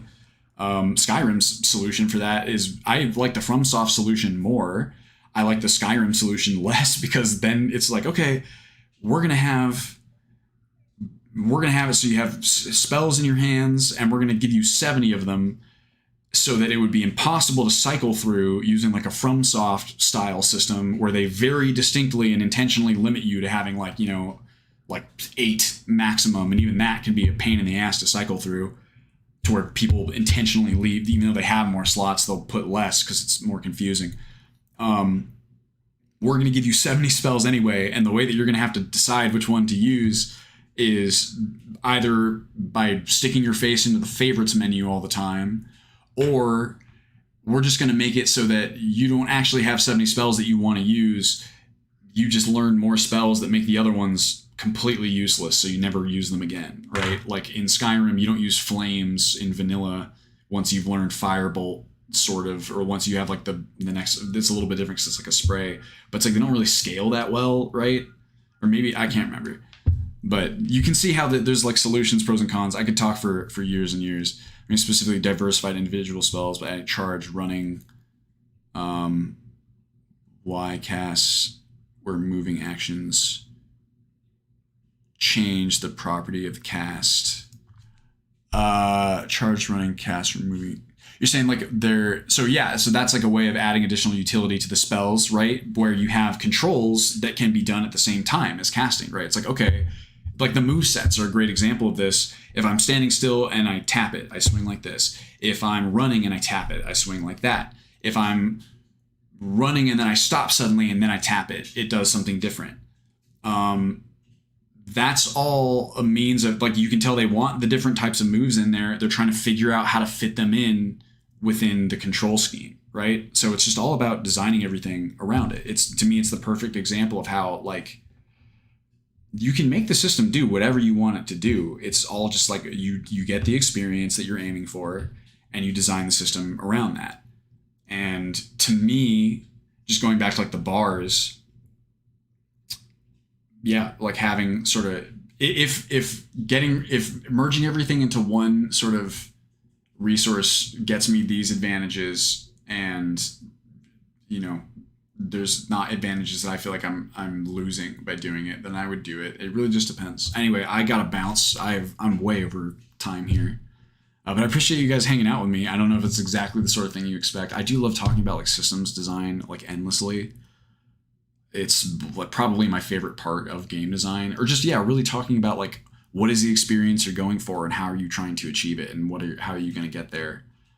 But here's a suggestion that we can do. Not that one. We approve this. Sure, of course. I swear to God, if you guys message me about this kind of stuff, I love talking about it. I mean, obviously I have to do it when I have the time, which is why I got to call it. But I can sit. It's just like the most interesting part of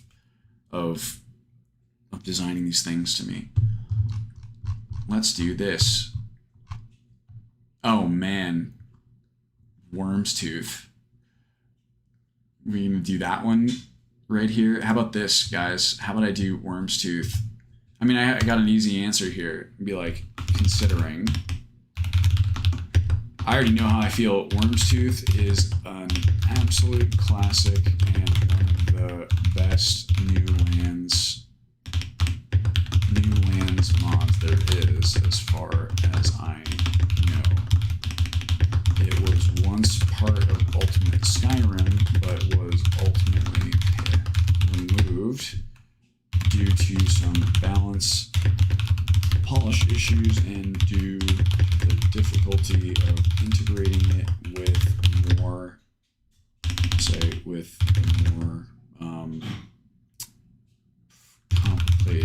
complicated mechanics.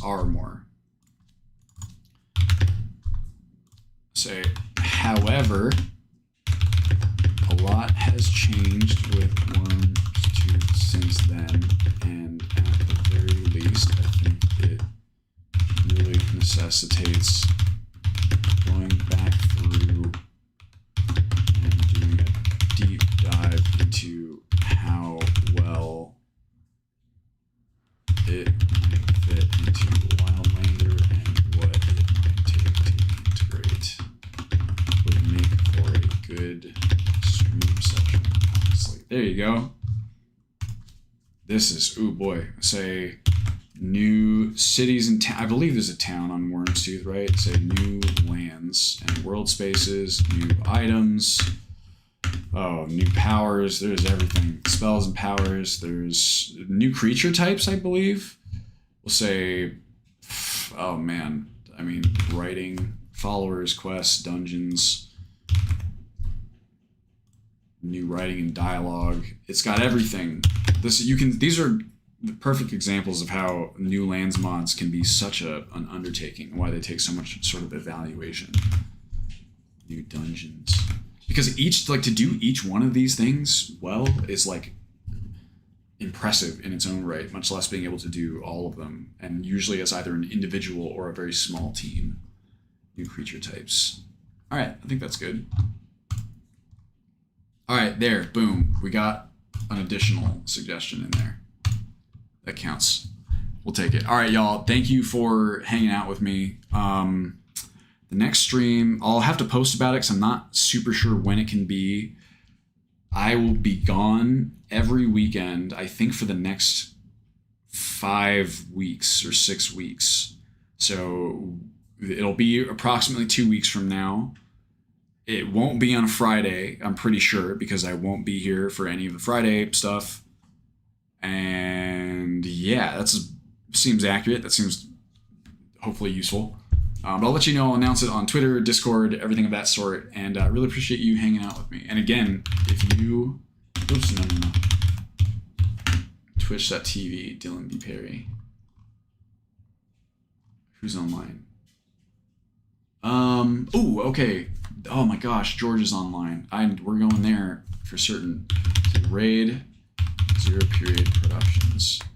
If you guys don't know George, he's another Elder Scrolls content creator, not exclusively Elder Scrolls, but he makes a bunch of amazing videos. He's a Let's Player. He creates guides and tutorials and all kinds of stuff, honestly.